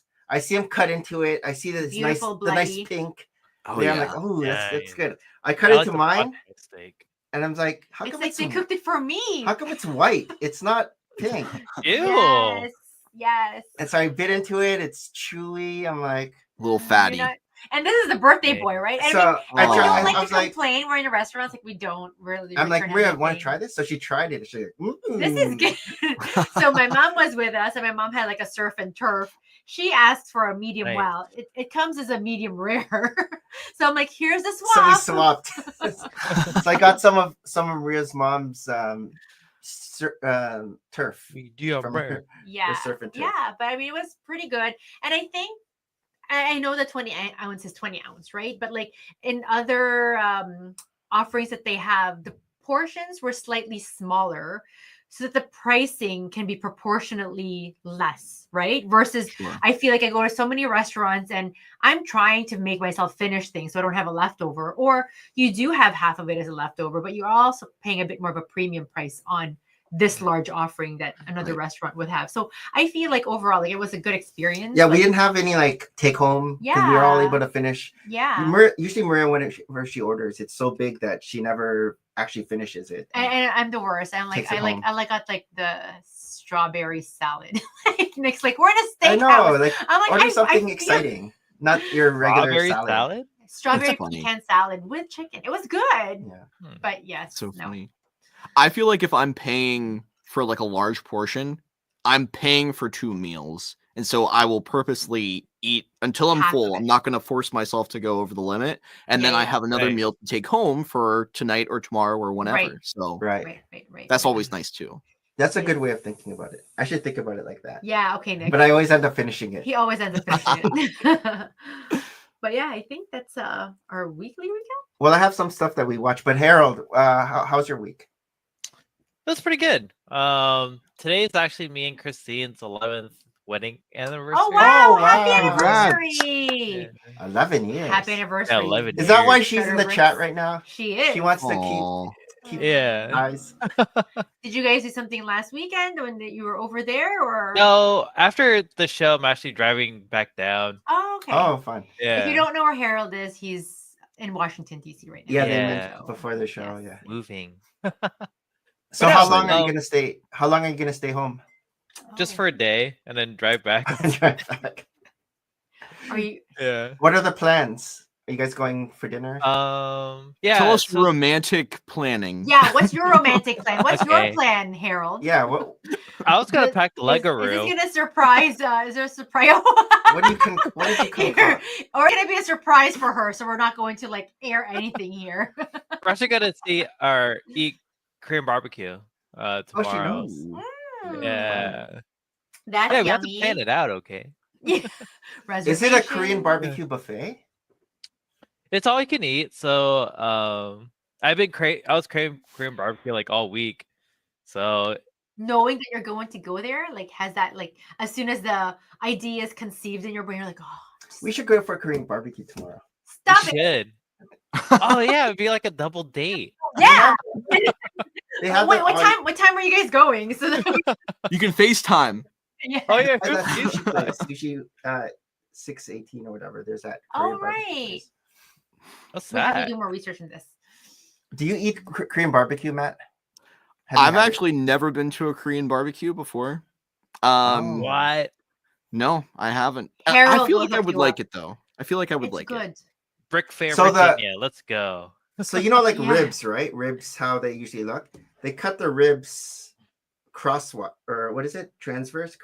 Sure. They cut it crosswise, so the bone is like kind of in the middle, and the meat's around. Yes. That would And be. then they have like the special sauce, the Korean sauce. Yeah. That sounds That's one of good. the Korean barbecue. I'm a Galbi big sauce? ribs guy. Steak. You know, like I'm definitely more of a carnivore when it comes to my diet. So that sounds really good, actually. Obviously, you have to like cook it in front of you, so it's more like a social interaction. Sure. Yeah. You have like a hot pot. You put things in. Yeah. I can't think about this. No. I'm trying to be so good. Like, I know. I was supposed to run this week, but I mean, you still have 2 days left of this week to run. Maybe on Sunday. I think Sunday is actually gonna be nice. It was nice today, but it started raining, and I was like, know, same. Same. I think I'm gonna take a nap. Yeah. But How about you, Matt? week. Oh, how about you, Matt? How's your week been? My week this week has been very relaxed. I'll put it that way. Very nice. The last couple months has been very chaotic. You'll notice that I haven't posted in quite a while. Yeah, and that's because I've been very, very, very busy. Unfortunately, I cannot talk about what I've been busy with, and it probably won't be until summer that I can. I don't even know when I can talk about it because I don't know when things will be coming out. He went on Survivor. I was on The Bachelor. No. Wow, better and better. I wish. Maybe. I don't know. But no, it's cool to be a part of exciting things with Lego and to have opportunities that I do. But unfortunately, sometimes I get swept away with something that I don't realize is going to take as long as I would have thought it would. And basically, I'm excited to get back into posting, to streaming, and I needed a week buffer decompress to get back on my 2 feet and actually maintain a sleep schedule.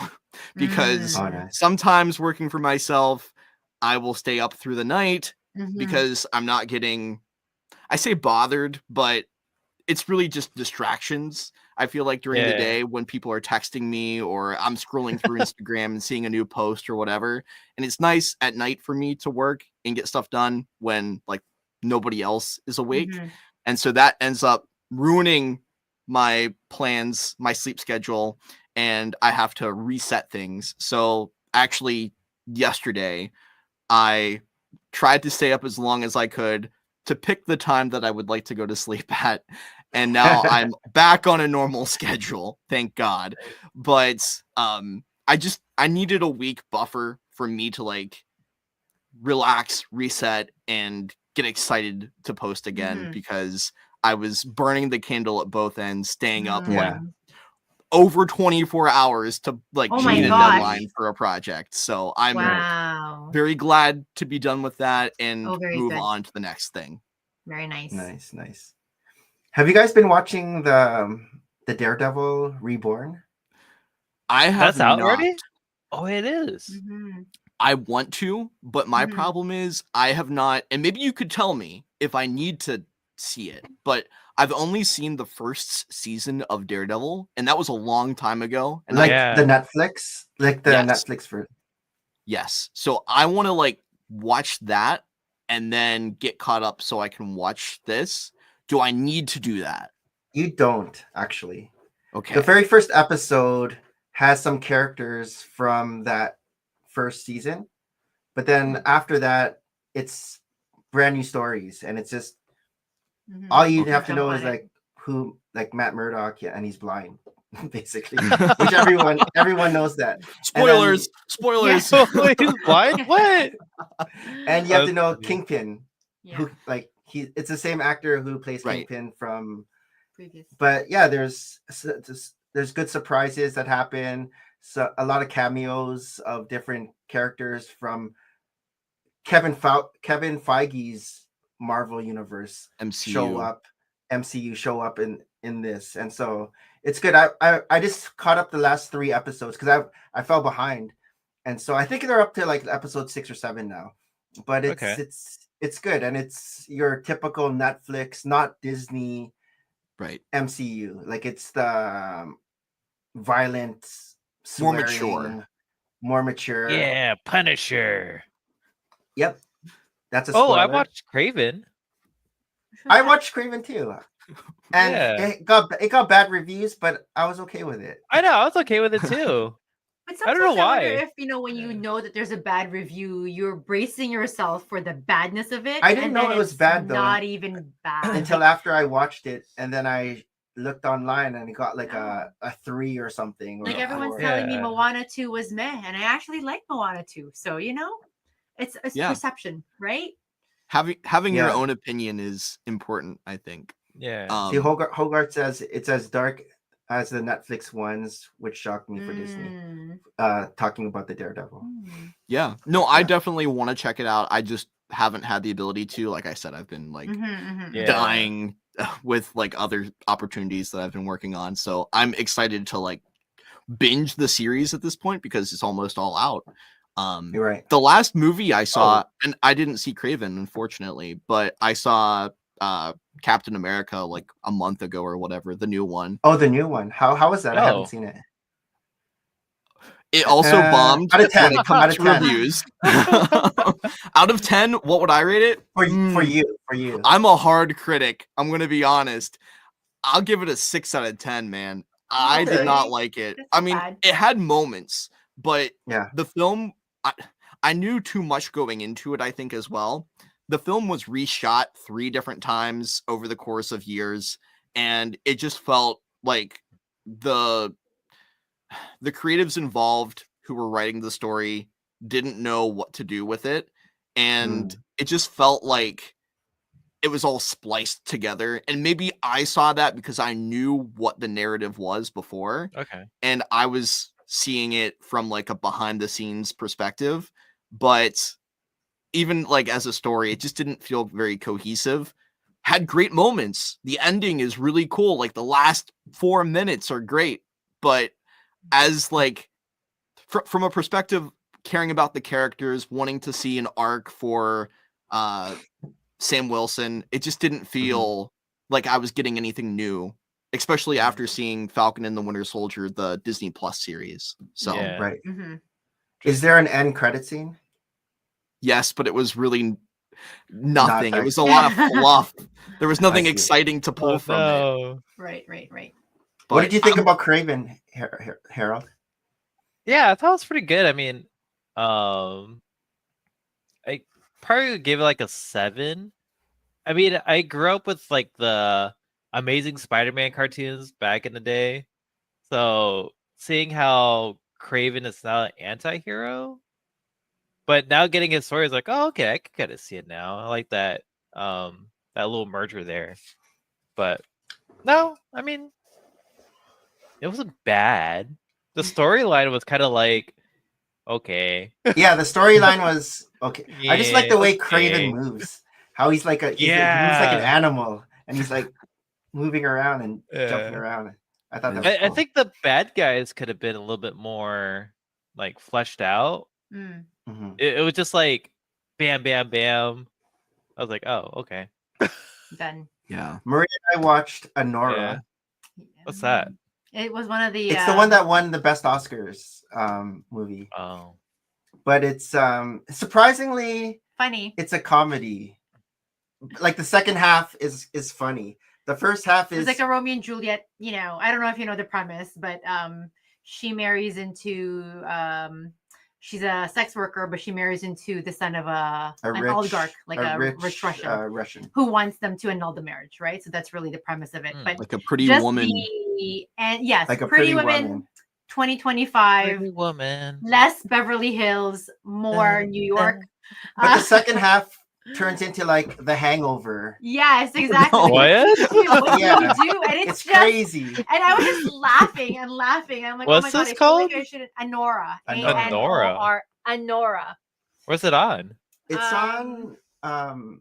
Amazon Prime. Prime. Yeah, we watched it on Amazon Prime. But yeah, it's the movie of the year, and we're like, okay, let's.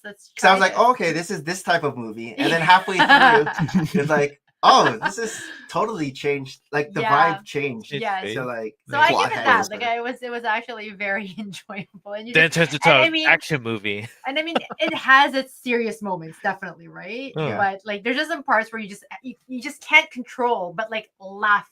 But it's definitely a situation. It's a movie you can't have Harry walking around in the background. No, you're watching this like at 2 a.m. in the morning if you have kids in the house. This is 2 in the morning. Rated R plus. Yeah. Or you're tranquilized during the day. I don't know what you do with your kids. But, like, you know. Go play Roblox. Yeah. I watched also another Oscar movie, A Complete Unknown. You haven't seen it yet. I haven't. The Bob Dylan. It's a Bob Dylan movie. Yeah, no, I haven't seen that one. I don't know. I'm not a big fan of him lately. Timothy Chalamet. Yeah. You don't like Timothy Chalamet? He's okay for Dune. I've heard great things about that and him in that specifically. Mm-hmm. He won Best Actor Guild Award. I'm pretty sure. Did he? Yeah. So it was quite. It's good. A lot of the songs, I'm like, oh, I didn't realize Bob Dylan sang that song. For sure. It's like, I know that song, but I didn't realize Bob Dylan sang it. Mm-hmm. Do I have to be a Bob Dylan fan to appreciate it, though? That's why I didn't go and see it. I know. No, because I I'm not a Bob Dylan either. It's on, I think it's on Amazon Prime. Is where I watched it. I think it's on Amazon. It's either Disney Plus or Amazon Prime. I can't remember now. Oh, it's a songwriter. I watch Emilia Perez. That one's also another. That was also okay. I didn't finish it. That one's very different. You have to read a lot of subtitles. And what's her name? She is from Guardians of the Galaxy. Yeah, Gamora's in it. Gamora's the main character. She actually won Best Colombiana. She actually won Best Actress for this role, and it's like a musical / meets drug lord. meets change in genders and stuff like that. So it's very, very unique, very different, very creative. You don't quite know where the movie's going, and you do. And then they start singing, and you're like, oh, I don't know whether they should be singing because these are like such serious topics, right? But yeah, I don't know. I feel like whenever there's an Oscar nominated movie out there, it's so far leaning. Sounds like it was made for the Oscars. Right? Right. Another thing, we watched a lot this week. I know. Did we go to work? We went to work, people. Okay?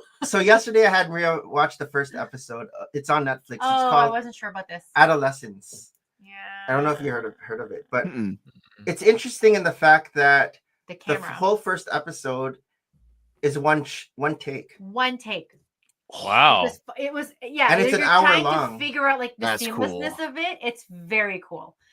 But the storyline was like, I don't know if I can deal with this adolescence thing. But it's good. Like what theme is it? What genre?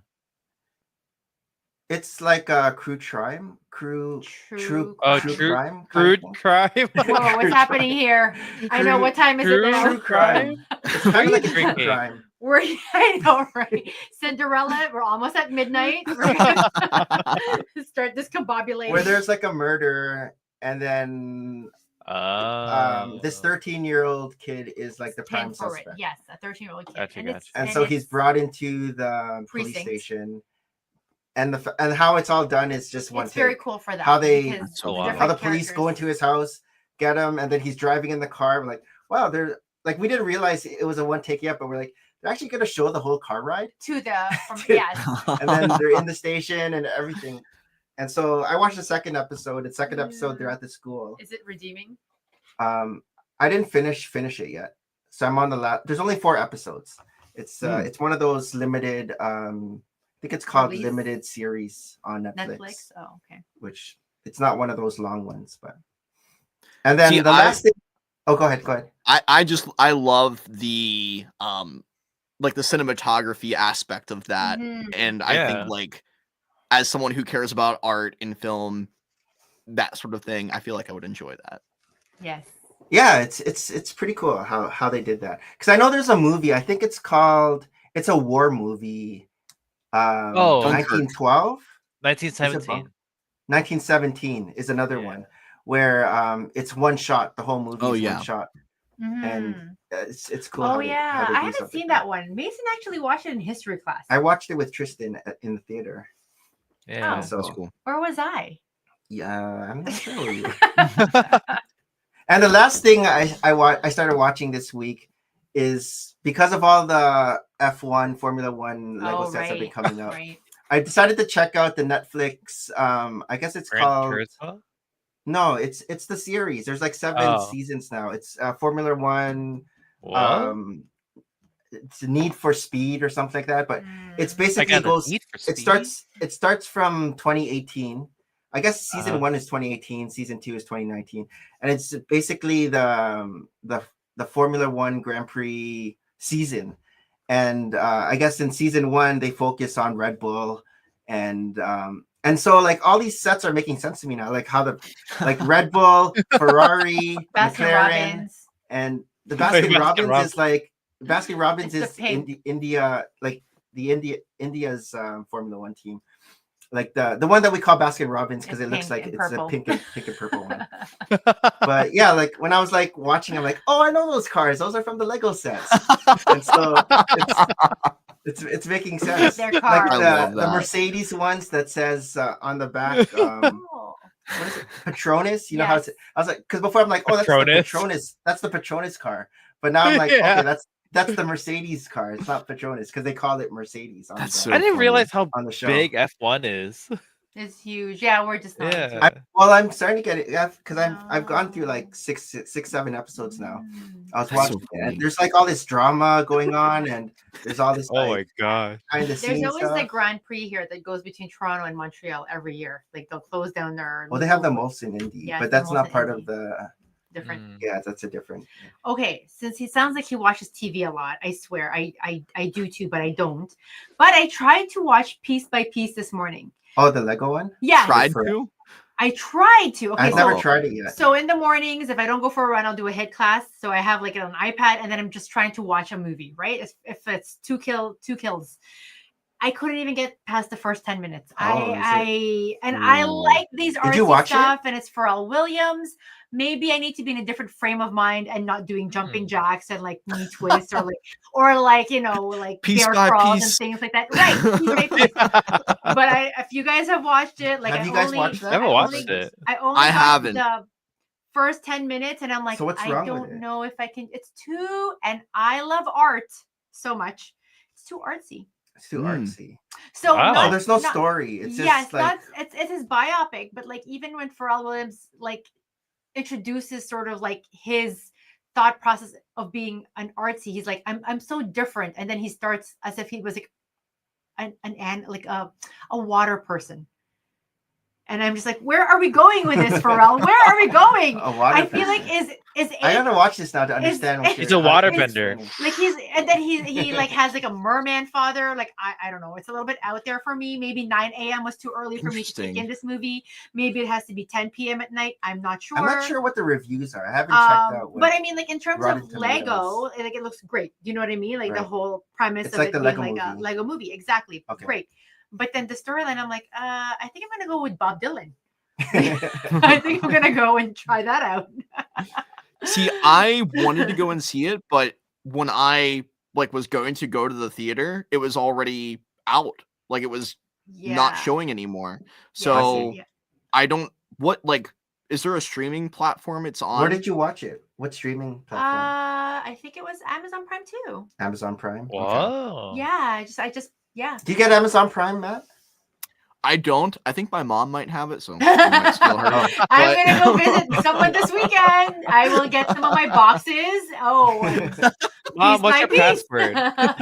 Take some boxes home that are in my apartment to make space. So I'm just gonna catch you piece by piece with you. Yeah.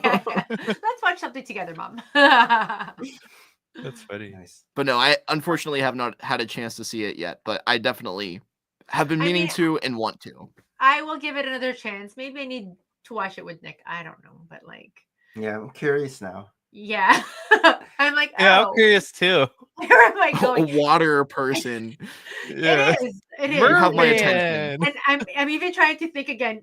Was that what I really saw this morning? Because I know Was this before coffee or well, like this is any okay. caffeine? So this is another piece of my life lately is I've been very decaffeinated, which is insane because I have been caffeinated since I was 2 years old, like literally. Mm-hmm. And I have run with coffee up down my veins all my life, black coffee.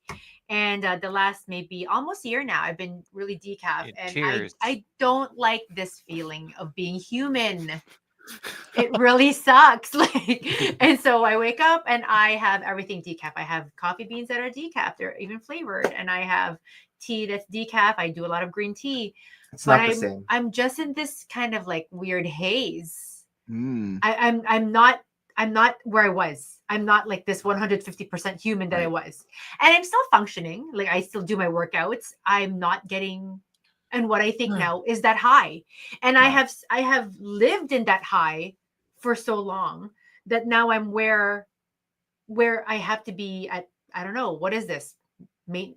What is this? Baseline level. Baseline. I don't like it. I just feel like, and then, I'm like, I'm almost 50. I'm like, is this perimenopause? Is this hormones? Is this all the other things that I don't know, right? But I've just never been in this kind of haze for so long. Like, well, you're almost 50. Oh, I'm almost 50. Look at this. I'm just gonna say. I'm almost 30, which is the whole amazing. Oh, crazy. Wait, is Harold almost 40? I know we're all in different decades of our Lego lives. No. Right? No, but that's great. So... I've been drinking a lot of black tea. That's where I've been getting caffeine from. And I've never used to be a coffee drinker or like someone who would drink energy drinks. But as I'm getting a little older, it feels like I need caffeine. I need something to get me even to that baseline. And like it allows me to stay myself throughout the day. Right. In order to get things done. But yeah, it's not healthy for sure. And I only consume caffeine when I absolutely need it so that I don't find like myself a 24-hour needing it. Like your 24-hour detox. Yeah. Late night full of brick stuff. Those are the worst. It's interesting. Like if this is a baseline that I have now like delved down to, right? And this is just me completely as decaf as possible. And I'm just like, am I just drinking black water? I don't know anymore. Are we ready for our next segment?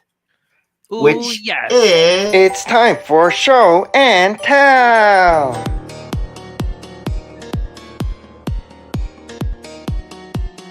It's a show and tell dance.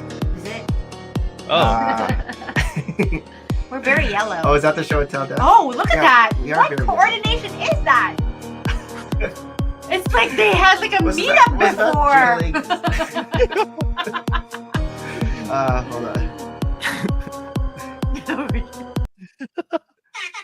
All right, okay. Show and tell. What do you got? Showed you some show and tells, and so we went to Costco, and I said, "This is it. This is your like birthday gifts, okay? Like you're not getting any more Lego from me." Two. They had 4 in Costco. Oh, 3. Oh, wow. And that was the Baskin Robbins. Whoa. So when I first bought these, I was like, oh, okay, there's 4, but I don't really know them. But now after watching the Formula One show, it's so much meaning. These are like these are the main characters. Like Red Bull's like one of the main characters. Main character, speech and Porsche. Ferrari. Oh, Ferrari always fire. wins. Red is Ferrari. Red. That's why we're like wearing our red shirts. Like the top 3 normally is Mercedes, Ferrari and Red Bull, like that finishes in these but races. There are 8 that got released, right? 10. Oh, 10. So all the 10s are, the other ones are like the cars falling behind in the show, but these are like the main ones. And you just want the main ones, and right? Then like we're not gonna go for the full 10, right? I might want to get the squad, but I'm gonna wait till they go on sale, because like in Costco, normally they're 20% off before their sale. Yeah.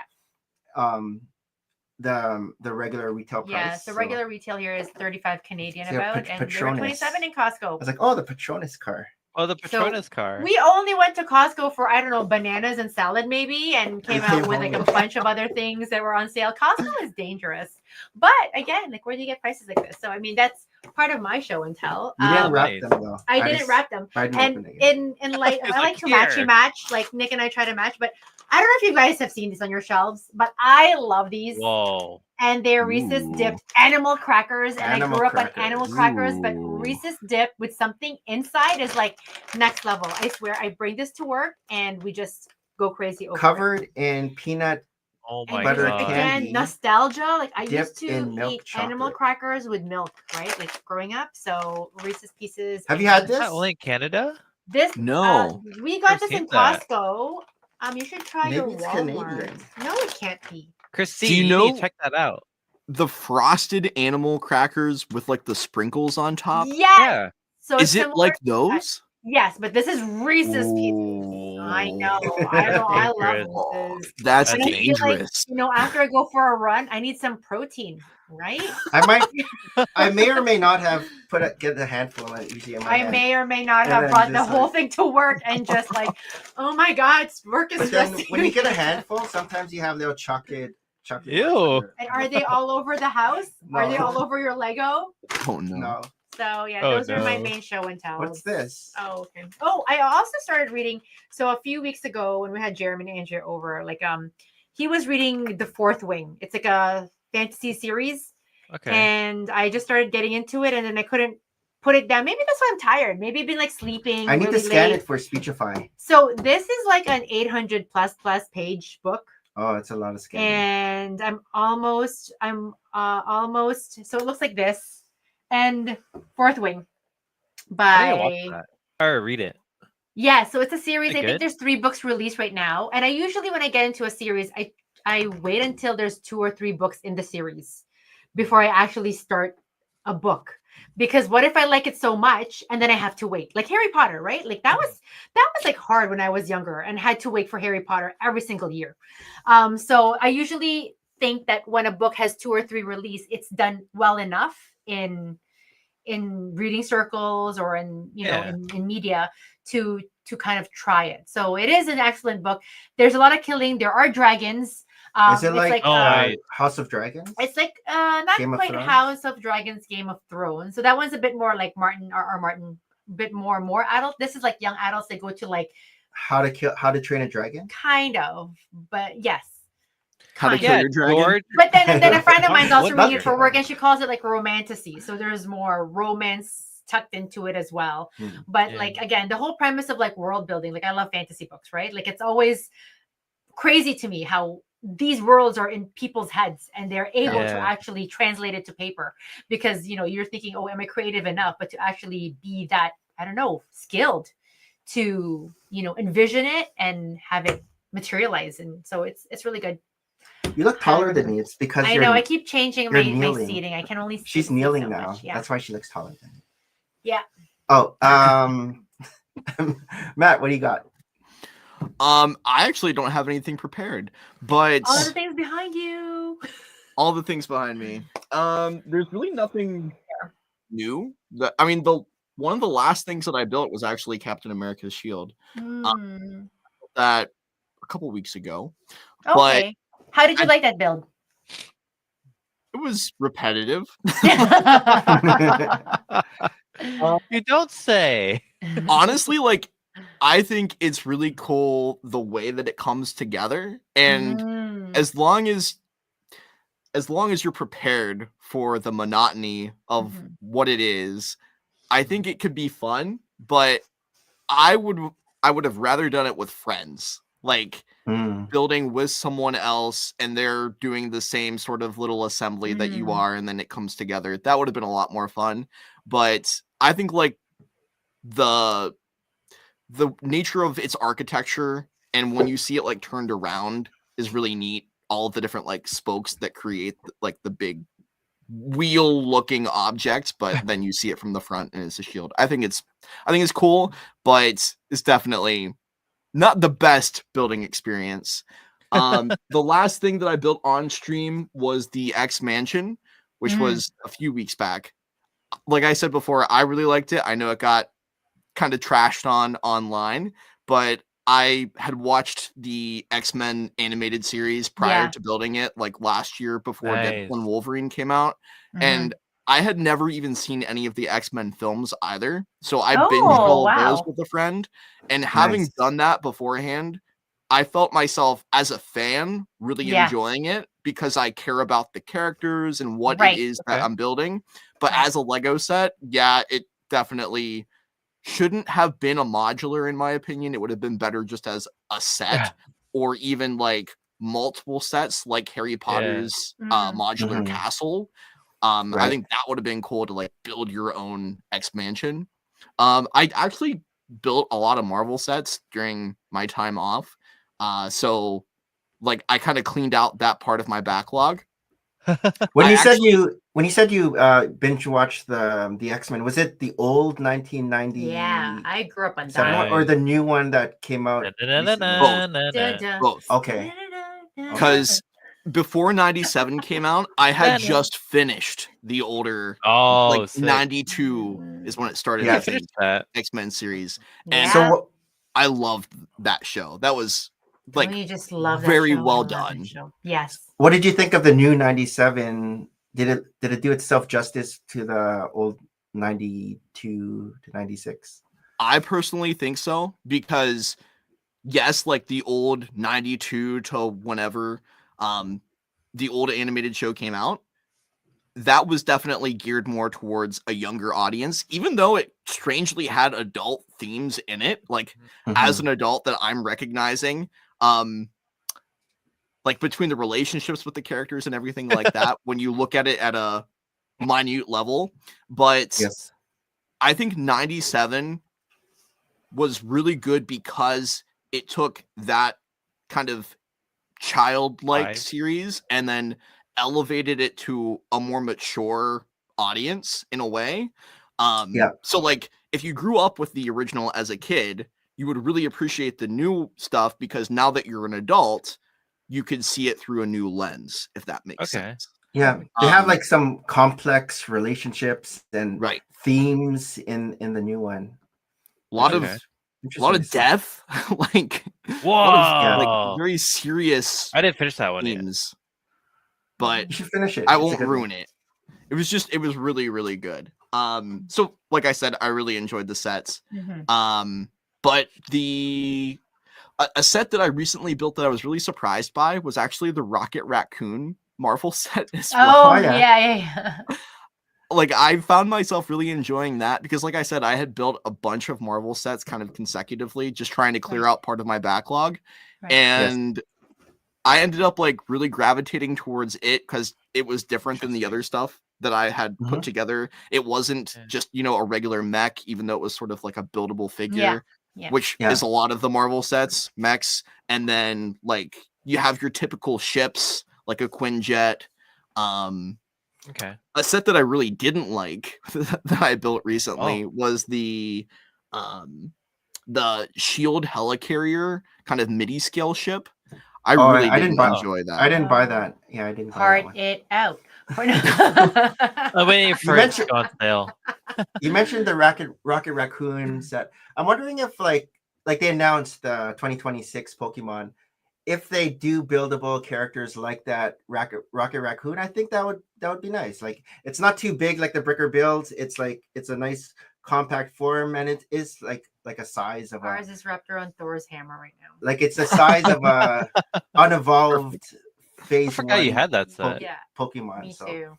Yeah, that would be a cool thing if we saw that.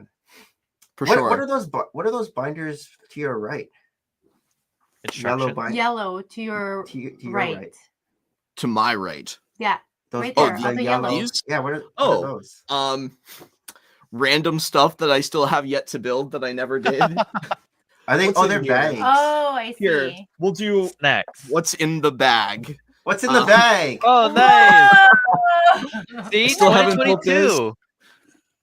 Still in the backlog. I picked up an extra AAT from like a few years back. Are these like good sales? Yeah, basically. Walmart. The Target bag. Target sales. Oh, nice. Got a couple of these still in the box, sealed. A box of boys. Honestly, I might keep these sealed just because of the nostalgia for it, even just a few years after these came out. Because obviously, like, that was big for the Lego Star Wars collectors. But I actually have like a lot of. Still have that TIE Fighter? What's that QR code? I feel like I've seen you buy that TIE Fighter. Oh, whatnot. You did probably. Actually, that was Chicago. Was it Chicago? I don't even remember. I think it was Chicago 2022. I do. For some reason, I remember you having a TIE Fighter box. Just like a bunch of random things that I've picked up along the journey. Ducks. What do we have in here that's like cool? Snacks? Not this. Even though this was actually this was given to me at a convention. This bag is a lot of convention pickups. This was one that I got at Brick World 2022 for only $20. $20. That's a good one. So yeah, like 1999 original set, used, but cool. Hey, we're talking about Speed Champions. Just like random things in here, I guess. Really, nothing like too special. Another like older Star Wars set. Nice. Transformation. I like the old vintage stuff. 1999. Oh my gosh, I had that set. The skiff, desert skiff. What else we got? Oh, this is kind of cool. This was a Legoland exclusive brick that I picked up at a convention. Nice. Stormtrooper. The Stormtrooper. What does it say on it? This was this is actually from Germany. Legoland Deutschland Resort. Deutschland. Legoland Germany. Pretty cool. Nice. But like really cool. Random stuff that I've picked up at conventions just thrown into a bag pretty much. Nice. But yeah, honestly, they're just sitting there on the shelf because I don't have any room in the closet for. I think you forgot that they were on that. Yes. I think you forgot that they were on that shelf. So and what was in those bags? I reoriented my room not that long ago, even though it's basically the same. Because I was dusting a lot of things that I hadn't in a while. Nick. And so good. I moved my X-Wing down there to be with the gunship, my UCS X-Wing, and it just didn't fit there. Like, it felt better where it's at over on this shelf over here. But, you know, I get the itch every once in a while to rearrange and switch stuff up. So this Marvel shelf is, like, new in terms of its arrangement. Because I didn't really like the way that it looked before. But now it's more filled out with the shield and everything. So, yeah. Nice. Very cool.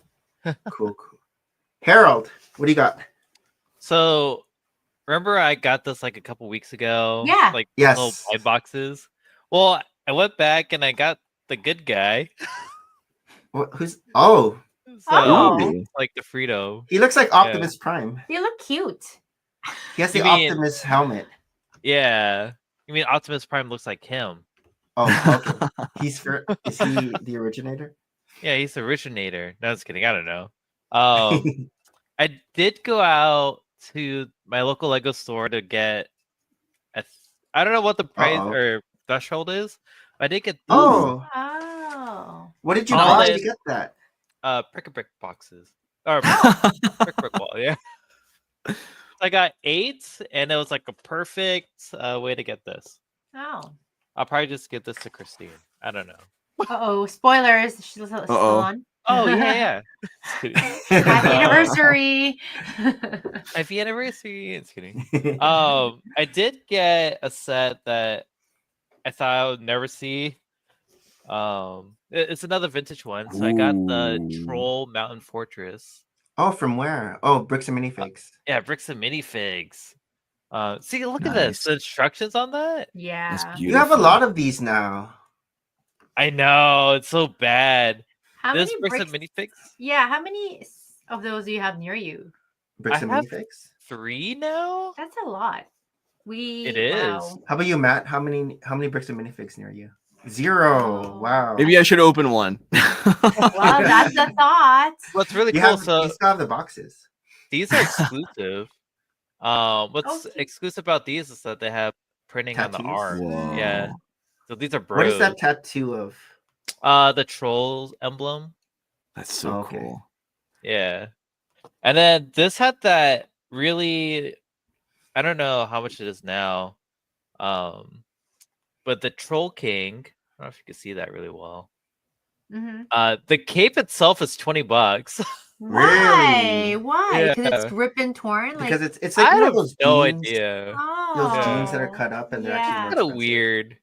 They're saying like, oh, I guess the figure alone goes like 80.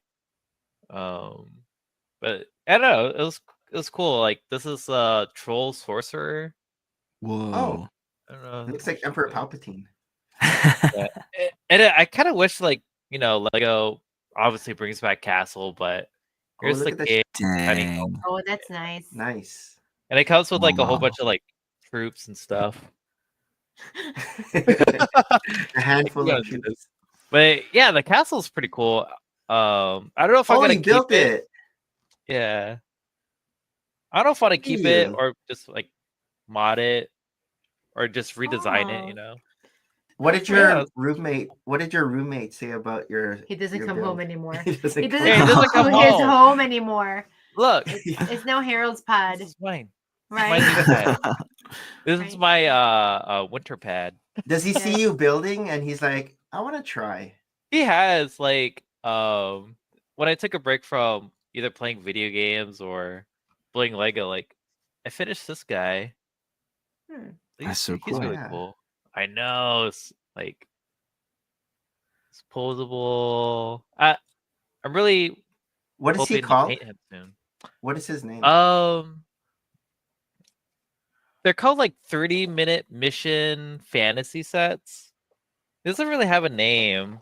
He's the unnamed guard. You have to name him Harold. You have to come up with a title. After your next run, you can think of a good name. Okay. Well, I guess like so their classes, like he's a paladin class. I still have to like make the Liber Holy Knight. Wow. That's fun. Is that the same size? Yeah, same size. And then they just released like the clerics and the priests. So I'll be getting that at the end of the month. Oh, that's next week. Yeah. Oh my god. It's already Tuesday. Wednesday is April 1st. April Fools. Yeah, it's crazy. Where does the time go? Yeah. I know. One thing I did get is the convention enthusiast guy. Oh yeah, I remember that. Citizen Brick? Yeah. That's so funny. You only got that one minifigure from Citizen Brick, or are there more coming? Well, this was actually at Bricks and Minifigs. Oh, okay. So I missed this on their online sale. So when I saw, I was like, okay, that's a quick buy. So does Bricks and Minifigs mark up their prices from Citizen Brick or keep it the same? I think they might keep it the same. This was $30. I don't know if it was 25, but okay. Yeah. But then there's no shipping. So yeah, it no ends up being shipping. the same. Yeah. And I got 10% off because I was military discount. What? Nice. Thanks. Yeah, that's about it. Oh, it's next turn. Let me add myself. My Camp 2. Persona. Oh boy. Oh yeah, this is the one that's an ode to Matt. Where is the... Oh, there it is. Okay. All right, so the first set I built... So I don't know if Matt still remembers, but he was building this set. I'm sure I do. It is Pac-Man. Oh, it's so my. fun. That was so long ago, right, Matt? So where's this set? Where's It's your actually behind you? Here, let me move my camera really quick. Right up here. Oh, okay. Oh, there it is. Yep. So Harold, one cool thing about Pac-Man. Look. Top, there's this cool feature where the ghosts are chasing it flips Pac-Man. around, and then they die.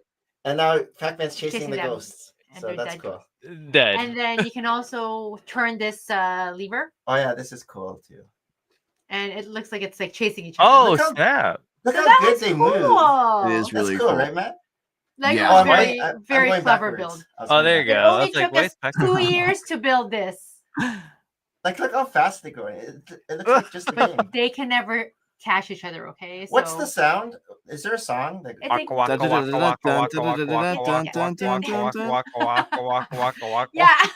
I guess you can put a motor here, and then you can watch this go on for forever. Yeah.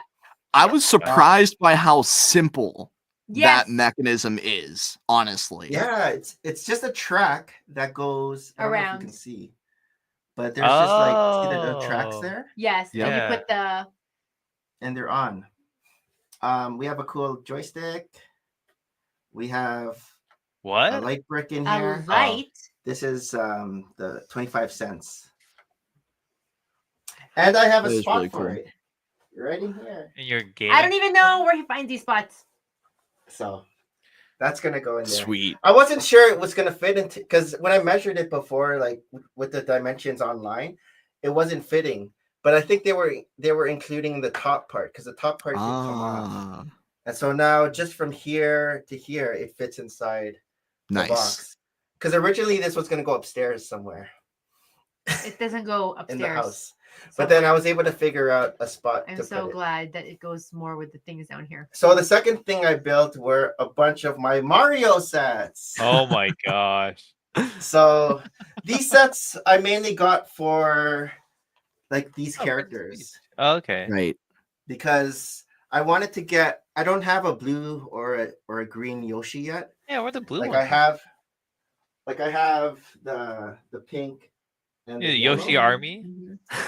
So now I've added the blue and the green. I don't know, Matt. I don't know if you know, but are there any other colors that I'm missing for Yoshi?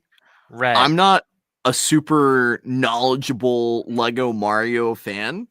I didn't even know there was a blue one, but the blue one's new. This one's new. I think it just came out. That's sweet. It came out in this set here. Got it. So in the Mario Kart blue one, you also get it's the Mario Kart. So this one actually comes with instructions, like you were saying. All the ones that have like Mario Kart, but yeah, it comes with the Yoshi trike or the bike with the fun banana. That's cool. And then I also wanted to collect the different toads. So I don't know if there's other toads like this one, but you get the red and the blue. The red one came in a poly bag. I think it's a gift with purchase. Okay. And then the blue one came in this. We cut the boxes. Yeah. Well, for now, so as reference for the show, and then they're gonna so I don't forget. So you get this Toad Mobile, which is cool. Fun. Wait, It's, so are those rubber wheels? No, they're plastic. Plastic? Oh, Like they're Lego or okay. Yeah, those are whatever you would call Lego plastic. ABS wheels. Yeah. I got my one and only Donkey Kong set just because it was on sale. I think this is Dixie Kong. I don't have any other Kongs. This is my only Kong set. So You don't have I Donkey guess it's like Kong? a band. No. I don't. What? There's no lever to touch that. Like No, I think you just have to with your finger. Yeah. Just kind of do it I mean, that nice. Everett. gears. Yeah. I finally got the Princess Peach. Well, I've had it for a long time. Oh, but she's I finally scary. built it. They're all scared. Look, but look cute. Nightmare fuel. Mwah. I know. Oh, Did the audio go out? No. No. You're No, good. you're good. No, I mean Now we're Maria's going to audio. black screen. I No, think you can hear we're me. good. Okay. So just like all the other Marios. How do you turn her on? Oh, can hear her click. She does different That's things cute. on different colors. Blue, brown. Oh, brown's nothing. Yeah. But she's gonna go in the little pod and be beside Mario Mario and Luigi. and Luigi. Oh, there you go. There it A is. triad of collection. You think she should be in the middle or on the side? Side. Mario Yeah, I should like be it in the like middle. that. It's like Yeah. that. Yeah. Otherwise, Yeah. it's too. But she's the princess. No? Yeah, This coming in one's- between two brothers. This one's a fun Right. one because he like beats his chest. Oh, Oh, That's that's cool. interesting. He's supposed to beat his I don't know if this arm here. Oh, there. He's supposed to beat his chest. So that's fun. That's funny. Get a little Mario house. But yeah, I got these specifically just for the figures that I wanted to get. Yeah. And Do you plus part this these one was on out? sale. I'm gonna part these out, yeah. I don't know if I should part this out. This or keep yeah. the car. I don't know. Keep The car looks cool. The car looks cool. Lego But, had sent yeah. me like all of the Donkey Kong sets when those came out, and like Mm. I had a couple other Mario sets, and I put them all together. That was a lot of fun, but they're not something that is easily displayable. They're No. pretty much part out sets, I feel like. Yeah. But you do get good pieces. Like Right. these plates are good. And you get a lot of these little circular plates, which still for MOCs, I'm not sure how to incorporate these Mhm. for anything, but I have a lot of them now because they also came in the Animal Crossing sets. You get a lot Yeah. of these Mm. in the Animal Crossing sets. And plus these like splats too. I'm not sure how to incorporate these, but they're You useful. can make a for, like, farm. Mhm. Think they're like splats of mud. But yeah, that's my show and Show and tell tell. for Sweet. Hey, for Mario Day. oh yeah, I should have had it for Mario Day, March 10th. I was behind. Wow, What do you good think job. of the giant Mario Kart? He loves I like it. It's a nice build. It's a Me. gate. It's a gateway for giant Actually, I haven't Luigi. seen that. Yeah, you Right. have. Oh wait, you haven't been in our show and tell. You haven't seen Or it, you Harold? haven't been in our It doesn't even look like Lego. It looks Yeah. like a toy. Oh wait. a toy. Okay. I agree You should look completely. it up.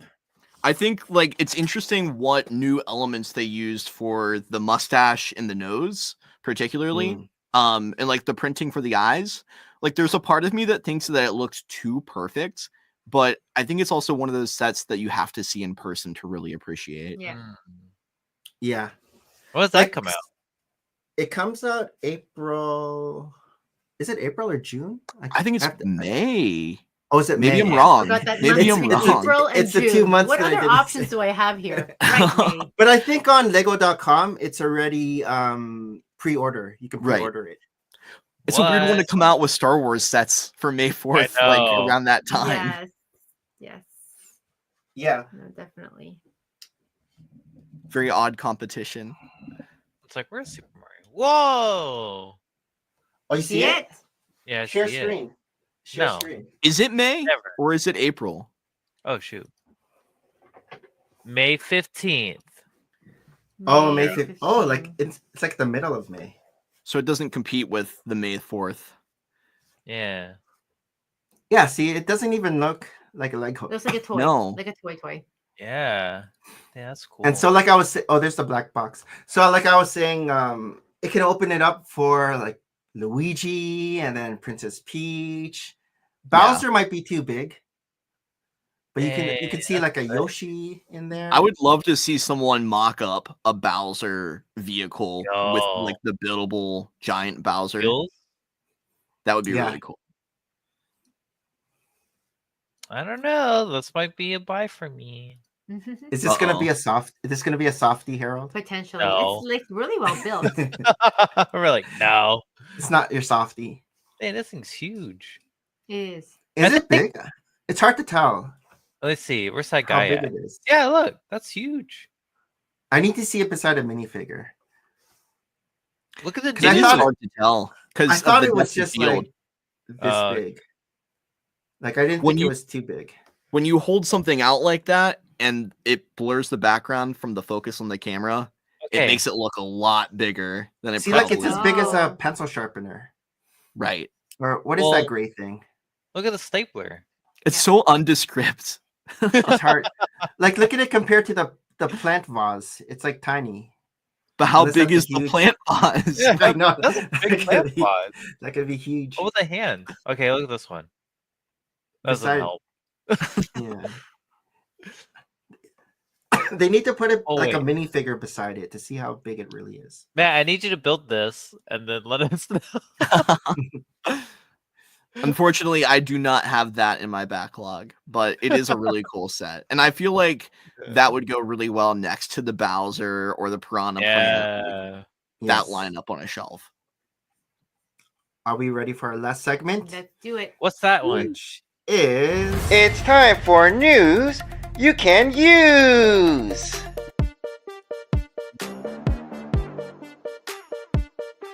To Alan the Brick Fan.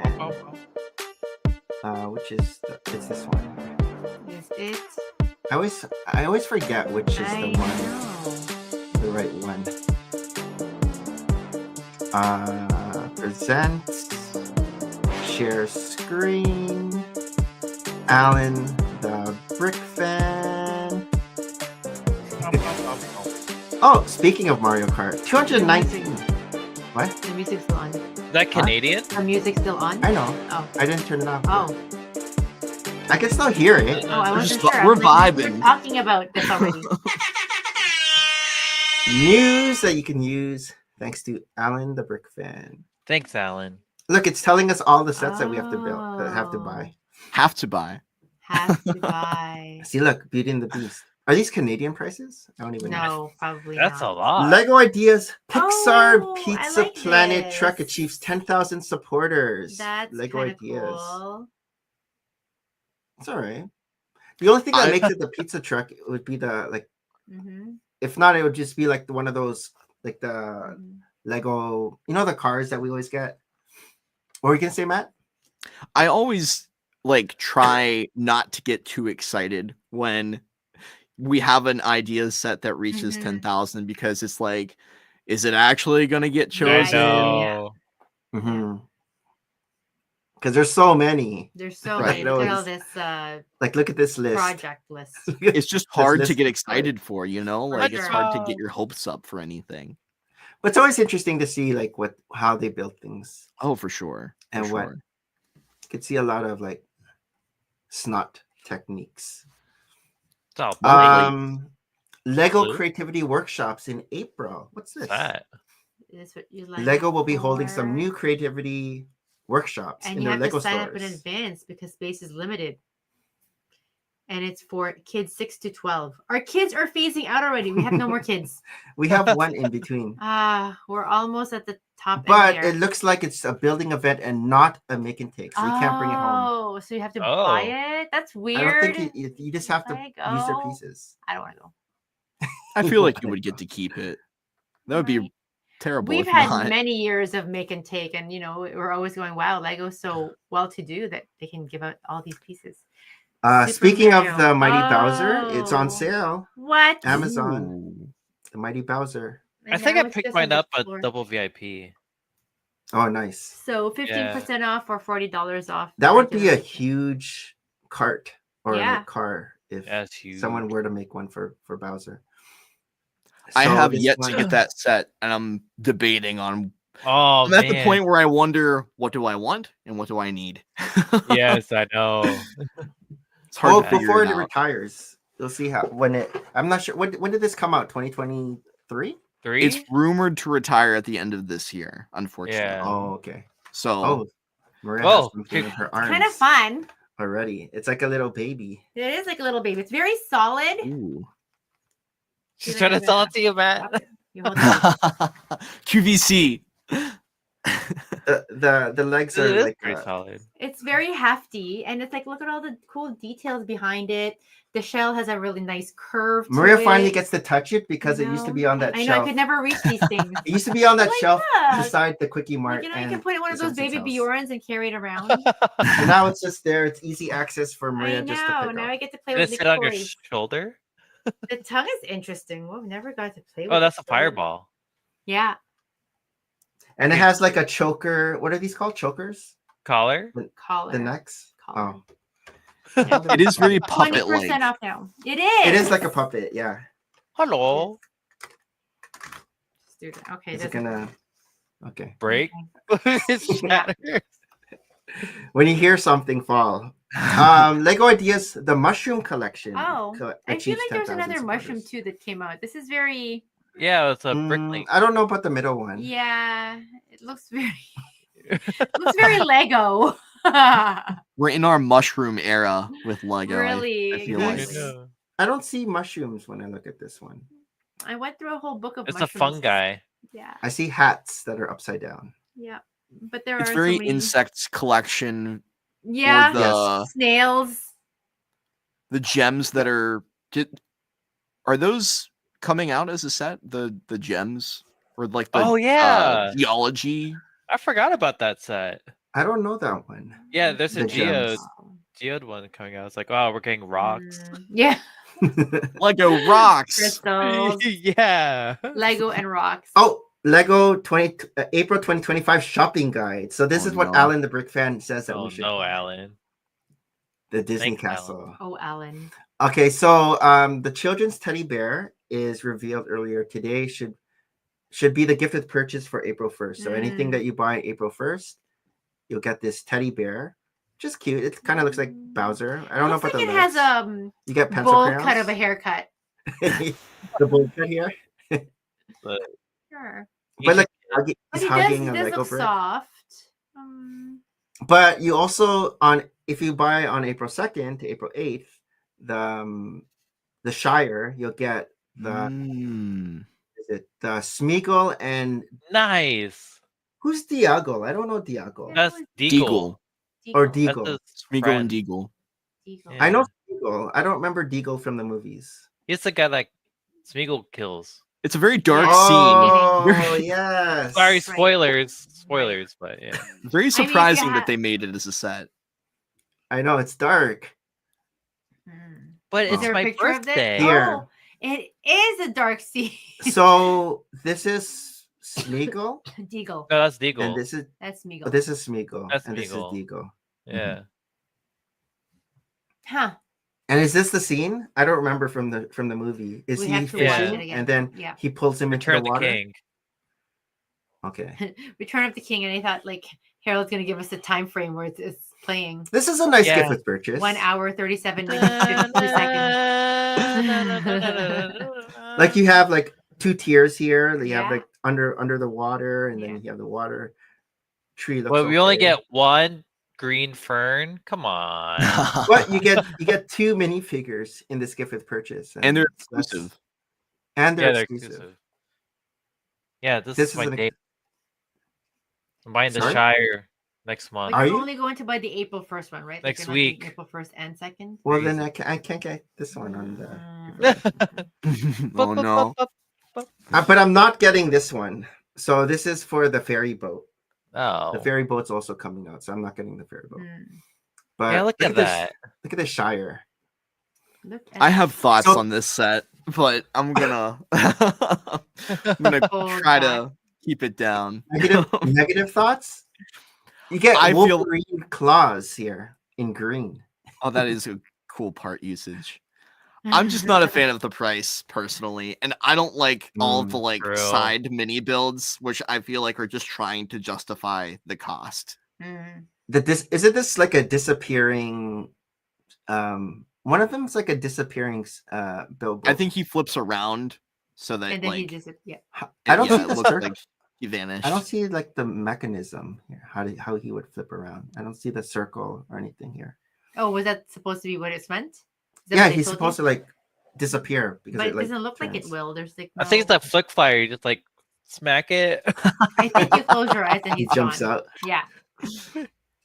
That tree. He's exclusive.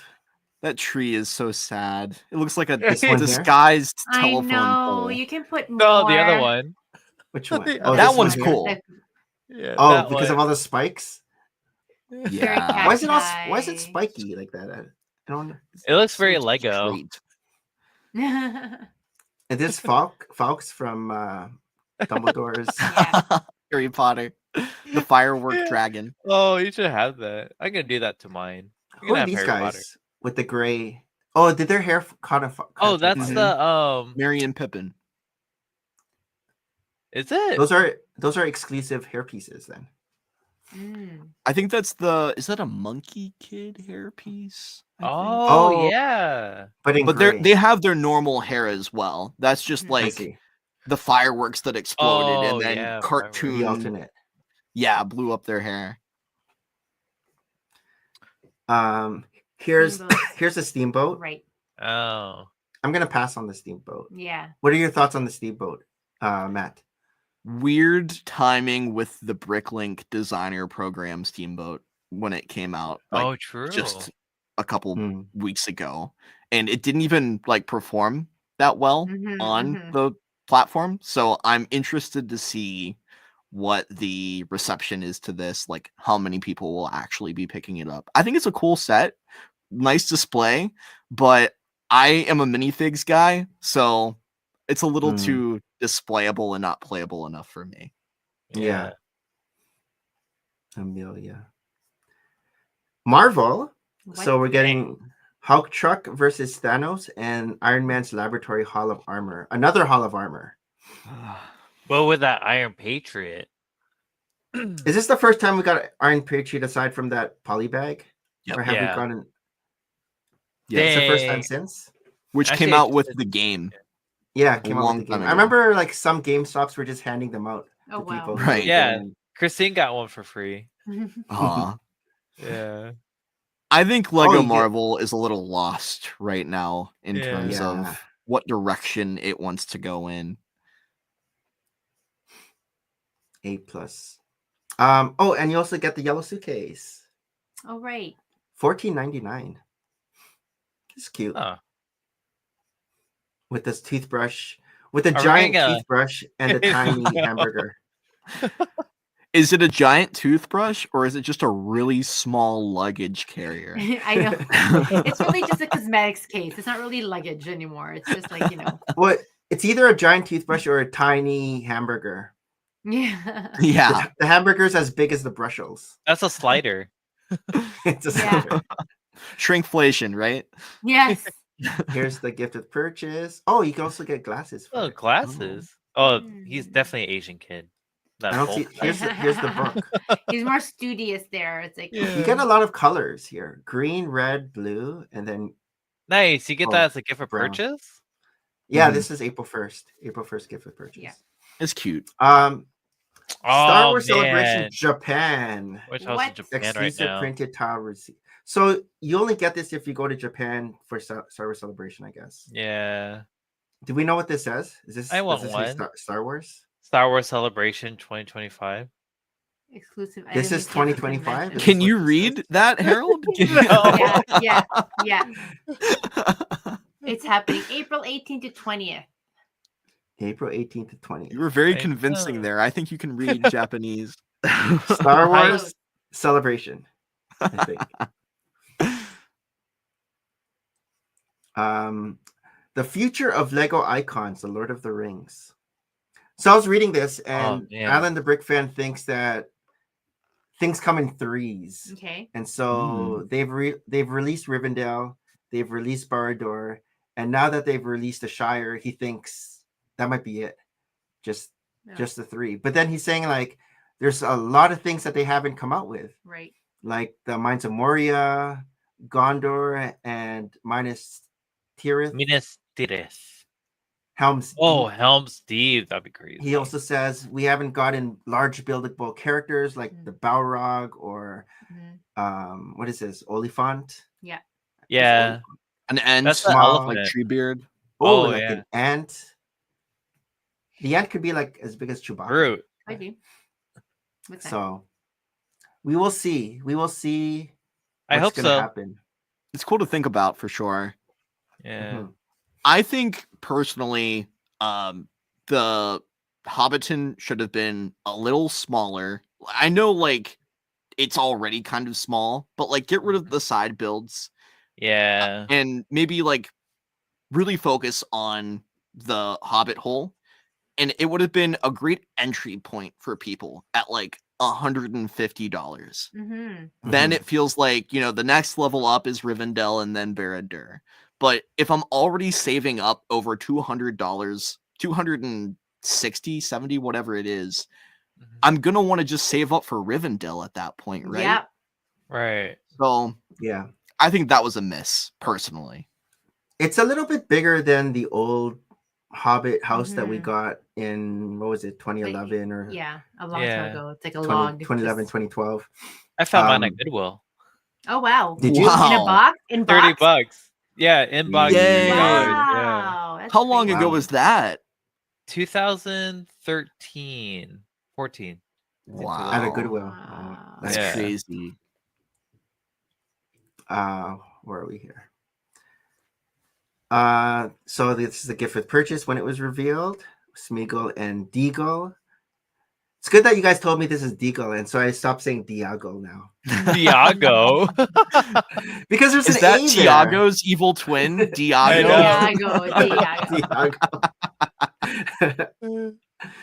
Oh, this is the scene here. The IRL photo. Is that an alternate build? Are they hugging? How light and fun. I thought they were like holding each other. No, it looks like he's looking at the ring. Is Smeagol already looking at the ring? Is this actually a romantic scene? Is this? I know, right? Moment? Like Titanic. I don't know.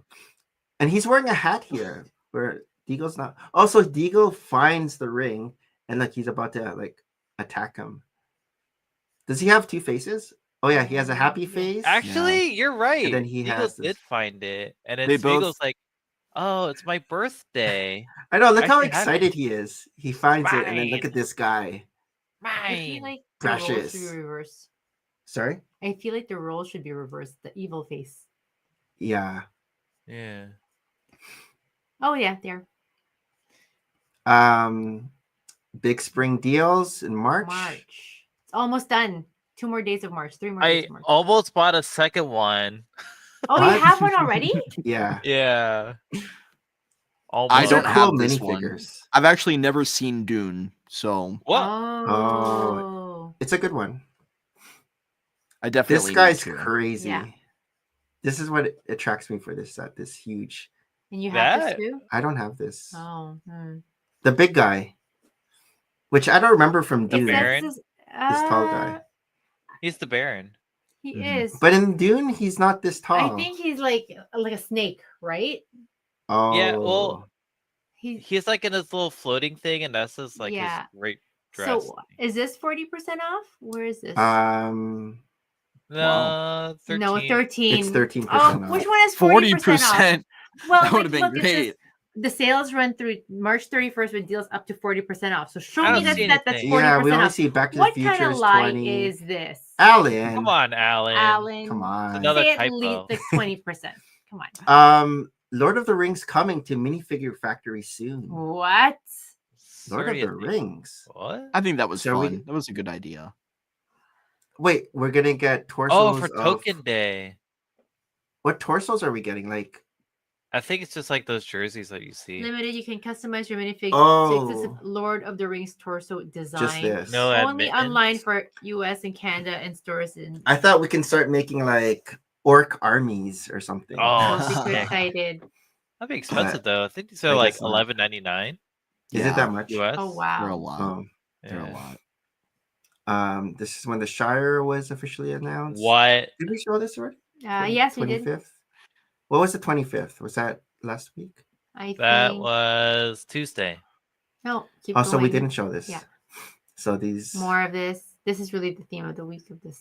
Yeah. Such a botched release. Like, was it coming out on Lego.com first, and then Oh, having right. it finally revealed like 2 weeks later? Yeah, it's just an odd set of events. Someone pressed the release button Yeah. by accident, too quick on the website. Star Wars: The Dark Falcon deal. Do you pick this up, Matt? Yeah, the Dark Falcon. Excuse me. I was actually sent that like when it originally came out, but I still haven't built it. No, but I'm looking forward to it. I want to make a video with all the Rebuild the Galaxy sets. Okay. Like even after like it's been out for all this time, I think it's fun to revisit old sets anyways. And honestly, like I think it's really cool to have the light side Vader and the dark Jar Jar and even 3PO. Like I think it comes with some great figs. Yeah. Rey, Dark Rey. Like I wish we even get more from the show because there's a lot of alternate figures in the show that we haven't had yet, which would be cool. But I guess would be cool to get another wave of these as well. Yeah. But I guess you can always just take off the heads and stick them on like other bad guy heads. You can just make your own. Except for Jedi Jabba the Hutt. It's hard to make that one. Oh, that'd be cool. Oh yeah, this one. Yeah. Speed Champion, Too Fast, Too Furious. Honda. Suki's car. Suki. You like this, Harold? Oh, 100%. Is that a sticker or a print? Sticker. They're all stickers. Yeah. That's tricky if you didn't get your stickers super lined up and then you put all those parts together. That's why I've been practicing all these years. Are you just for this car? Sticker champs. Sticker champs. I like that. I wonder how this is gonna go though, because like when the Nissan came out, it sold out right away. Yeah, sold out, and then people were like trying to sell it for like $50. The Skyline. Skyline. Yeah, the Skyline. Yeah. What now do you it's think like about on sale. What do you think about this, Matt? I'm not. Once again, another thing that I've never really seen before, Fast and the Furious. Oh, Fast and Furious. I'm not really a big car guy. Like, I have no interest in the F1 cars. I'm not a big Speed Champs guy. But I think it is cool to have vehicles from other properties like Fast and Furious. I would love to see other movies as well in the Speed Champions line. I'm not sure what. Like I said, I'm not a huge car guy. But I think it's cool to get figures and characters from other IPs. Knight Rider. But what do you think about the box? I'm glad it's not black. The box. Is it jumping off like a here? And this is water here, so it's like crossing. I don't remember that from the movie, but it looks cool. Oh, here's the ramp. It's going off the bridge here. There's no IRL photo. Is this the IRL that's photo? Steve Aoki's sister. I also hate stickers, so I have really no appetite for Speed Champions. This would be hard to do. I know. I see like even this. See the angle here? Yeah. Like I'm just looking at her face. If you botch that, she's gonna have like either a very high cheekbones or like lose her nose. It looks like she might be a print. Because it would be hard to apply as a sticker. Yeah, really this one does look like a print. This one looks like a sticker. Sticker. That looks like a print too. This looks like a print and a print. Worth it. I think those have to line up perfectly. So hopefully these are stickers here. And then this looks like a print too on the window. Yeah, it's a print. That's a print. Or the headlights. On here. The headlights look like prints as well. I've seen headlights like this as prints before. Dang, we're getting an S2000. And look, she even has a midriff. Yeah, it's too low. Suki. Oh, cool. My rule for stickers is I don't want a sticker if I can't tell what something is without it. Like, if the headlights are printed, I can have that be a part of the car. Like, if I didn't apply the sticker, it still needs to make sense.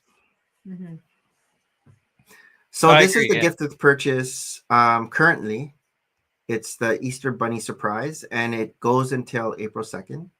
Oh, it's double VIP. On select sets, though. Yeah, I think the modulars, the Ninjago workshop is double VIP right now too. So Harold, the workshop, double VIP. Oh, here, these guys. I think I saw that the workshop was. So this is Boutique Hotel, the Shire. Jazz Club, Natural Museum, Tudor Corner, won all and of those. Blacktron. Oh no! You weren't. Lego didn't gift you any of these? No. Unfortunately. See, I only just got into modulars recently. I bought a few off of a friend, and I feel like now I've gone off the deep end and I'm in a black hole that I'm never gonna crawl out of. Which ones did you get? What were the gateway not gate hole. what were the gateway modular sets? Gateway rabbit hole sets. Assembly Square, the Corner Garage, and the Birch books. And then I also bought the police station, and I haven't. So the ones that I was gifted from a friend, or I bought off of a friend, I need to tear them apart and put them back together. The police station is still sealed in the box. I haven't built any of them, but I feel like one day I'm just gonna go all out and do them all at once. Dang. You're getting older. Wiser? Not necessarily wiser. different tastes. Exactly. But I don't have any of those, and so I've heard such good things about Tudor Corner in the museum. Yeah, they're all nice. I like this one actually, the Boutique Hotel. I like the fact how it's different. Yeah, it's a different design than your other. Right. And then Blacktron. Mary Poppins back to Cherry Tree Lanes achieved 10,000 supporters. So the condo and the boat. Chimney. Townhouses, yeah. Are you too old for Mary Poppins? I mean, too young for Mary Poppins? I am a little young for Mary Poppins. I'm a Disney guy, but I never gravitated towards Mary Poppins. So I feel like neither did I. Oh, I've watched it so many times. Yes, Nick watched it so many times. It's like My Little Mermaid, I guess. Yeah. I don't know. I feel like, again, I'm a huge Disney person. But when it came to like real people, I didn't like real people. I like the animation. And you don't like talking animals. And I don't like talking animals. See, I was a Jungle Book, Lion King, Tarzan. I like Lion King. I like Tarzan. But that was that's what you grew up with, right? Like that's your era? Yeah. I was very animal oriented as a child. But yeah, it's cool. It's fun. It's a lot of fun. But I wonder what the back is. It's probably just facades. Oh, okay. I think it's just facades. The penguins. Front facades. Oh, yeah. Penguins. I like the kites. That's a neat idea. Yeah. The build is an updated version in collaboration with Free the Kraken 2 and Disney Brick 55, who reached the goal back in 2020. So they redid it. So we will see. Lego Ideas Big Mouth. Oh my god. Billy Bass achieved 10,000 supporters. Moving? Yeah. That's funny. I'm not sure how it moves, but it moves really well. We saw this recently. See, as it moves, the mouth You opens. had that when you were little. Your parents got it. Yeah, and it played a song. I can't remember which one. Annoying. We had one of those at my parents' camp in our trailer. As a kid, I would always press the button. Oh, I think you press this button here. Yep. That's super cool. Even if it didn't move, how the mouth opens like that, it looks like a real... And the tail. Bass. Yeah, the tail. Yeah. This is a good one. I don't know if it'll make it, but it's a good one. Oh, yeah. Target had deals. Some more deals. Lego Ideas Twice. Fancy. Oh, nice. 10,000 supporters. What is this? Is this anime? It's a K-pop.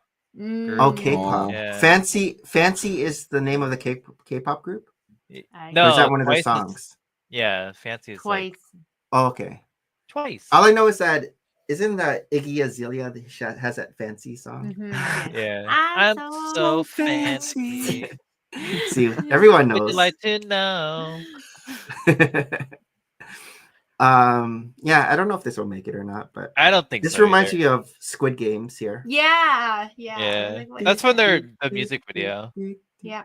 Okay. I'm shocked we haven't gotten a Taylor Swift set yet. Honestly. I know. And well, it's too late house? at this point. They keep trying to do the house. I know. Is Taylor Swift still a thing? Or is she's still popular? I feel like people are tired of her already. They see her too many times on football games. Yeah, exactly. Kelsey. we saw this, I think. Daft Punk? Did we see that? No, we didn't. Lego Ideas Daft Punk concert achieves 10,000 supporters. I just hear their music. Dun, dun, dun. Oh, here they are. I know, right? It gives me like Tron vibes. Yeah, maybe it's the color here. How do they make these? What are they called? Oh, it looks like just like Technic, and then some poles. What's the piece in the middle? It reminds me of Connect. Yeah, it does. Yeah. I don't know. It's interesting. And it looks big. If these are minifigures. Oh yeah, it's huge. Then this is huge. It would never be that big. I know. Or with the lights. Yeah. Because these are base plates here. That means these towers are huge too. Yeah. Yeah, those are the scaffolding. It's like human scale. It's hard to tell. You know, a lot of these idea sets are designed in studio, and until you order the parts and build it for yourself, you don't even know how big something is. Mm-hmm. Oh, right. Yeah. That's crazy. Need to look at. So these are the ideas currently under development for March. So we saw this one. Oh, look at the otter. That's cute. The otter. Yes. So we're going to be getting these vehicle moon car. So this was approved in March of last year. Solo vibes. This is coming. Yeah, it does. Maybe gift with purchase. I don't know. We're still getting the minifigure prize machine. Oh, this was again approved May. Which castle faction? Right. I voted in. Was it the Kraken? Oh yes. Release the Kraken. We're getting the autumn snails. The snails. Oh, what? Okay. What's the snails and mushrooms thing? Part with the mushrooms. This I know, was from the build a gift of purchase set of your dreams building contest. So I guess this will be a gift with purchase. I mean, look at those the set of my dreams. Chocolate Factory. So I'm excited about this one. Charlie and the Chocolate Factory. Here we go. That is cool. A lot of brittle brown. So you get some Oompa Loompas, and you get the characters here. I have a feeling the set's gonna look a lot different. Yeah. Yeah, it's not gonna be this big. This looks huge. It's gonna be a lot smaller, which is fine with me in terms of like space. I just want these minifigures. Yeah. Italian Riviera. This was nice. Oh, is this the Lucas? Nice. Lucas. Kind of like Luca. Yeah. Yeah, Luca. Luca. That's cool. Yeah. So cool. This was approved August of last year. Goonies. Oh, right. We're still getting the Goonies. And this was from the If We Can Turn Back Time building contest. So this actually won.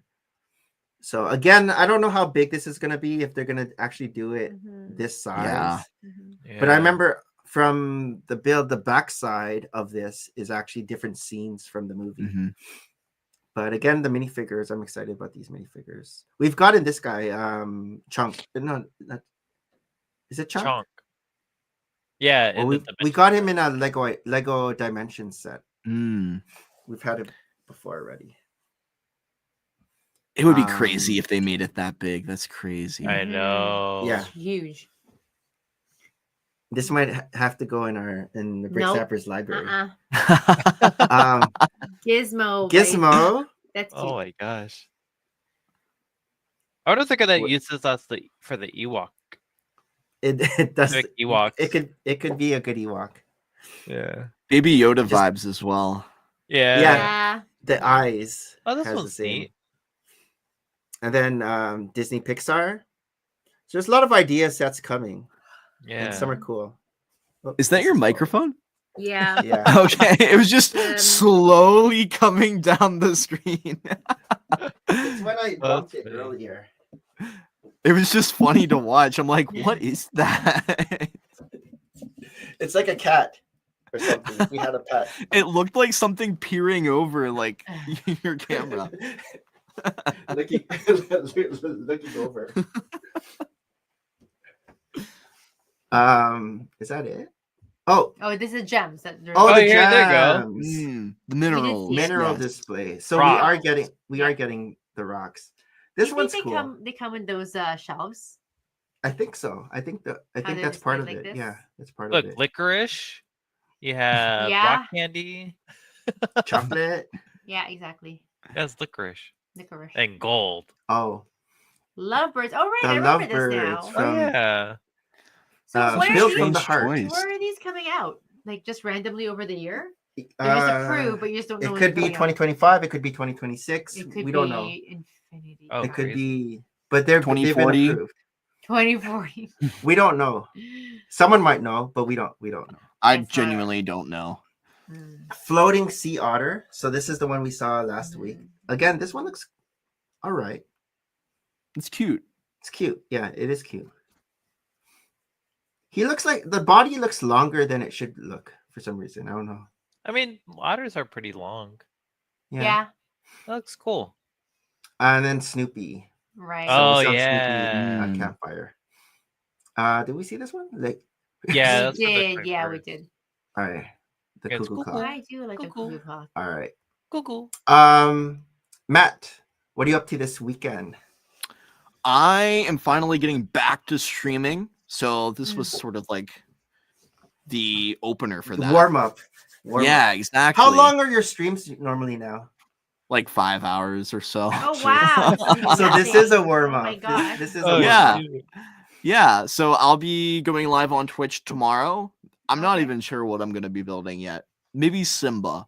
Simba was actually a good set. The big Simba or the small Simba? I have both, but probably big Simba for the stream. Yeah, he was very fun. Yeah. Nice. So doing that tomorrow, and finally gonna be posting a video next week, getting back into the flow of things now that cool. I've A long completed form or a short form? Short form. Because you haven't done a long form in a while. I was looking. I was like, no, I haven't. I definitely want to. But honestly, so the goal is for the future, now that I've sort of put a stop to getting new stuff, I can finally focus on everything that I have, getting caught up, and then eventually moving towards more long format content. But right now, just trying to get stuff done to get it out on the short form side of things, because that's where the majority of my audience is. But I feel like long term, I can eventually transfer over to YouTube, which I'm looking forward to.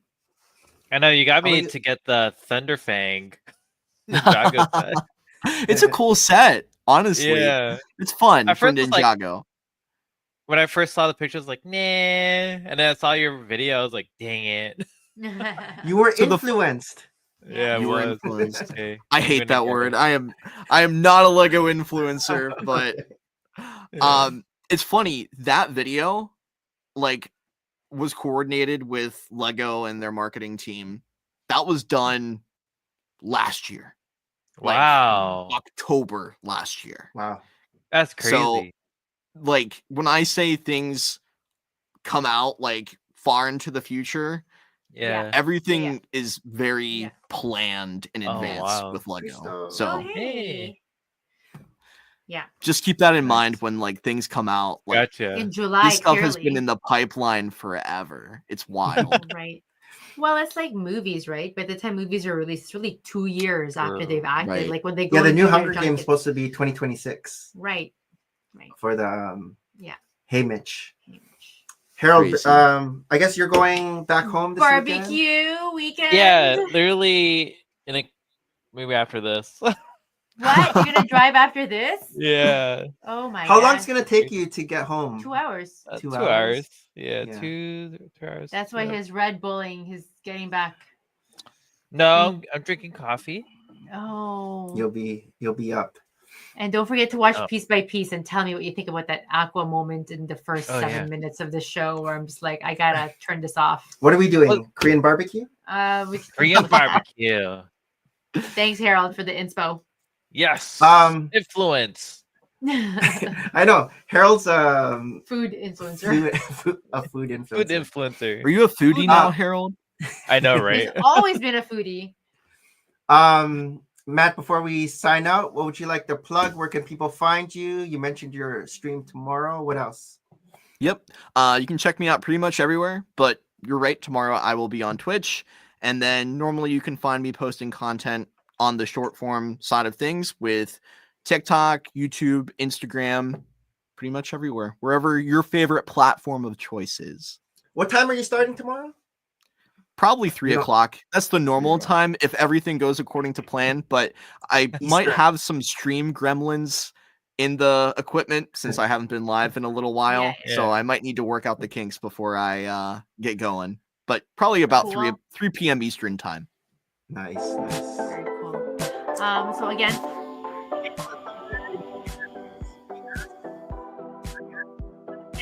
hear us now? How about now? There you go. Can you hear us? How about now? Go ahead. So thanks again for hanging out with us at episode 12, the last episode for this March 2025. And special thanks to all those who came on to chat last minute here with Stud City. I know you want to chat with us. Never Too Old for Lego, Hagar the Great, Brick Jedi, Clever Pig, Shutter Bricks, A-Cub, Scotty Rotten 68. Happy anniversary to Harold and Christine. And so much thanks to Matt Mellish for hanging out with us this evening. Thanks again, Matt, so much for hanging out with us this Friday night. It was a lot of fun catching up again. Yes, we'll see you in a few. We'll see you in Chicago. Really? I'll see you in Virginia. What? Oh, you're going to Virginia now. Now he is, I guess. Yeah. I attend both. Those are usually my 2 conventions per year. Yeah. So thank you guys for having me on, and I'm looking forward to catching you at the cons. Sounds good. But until next time.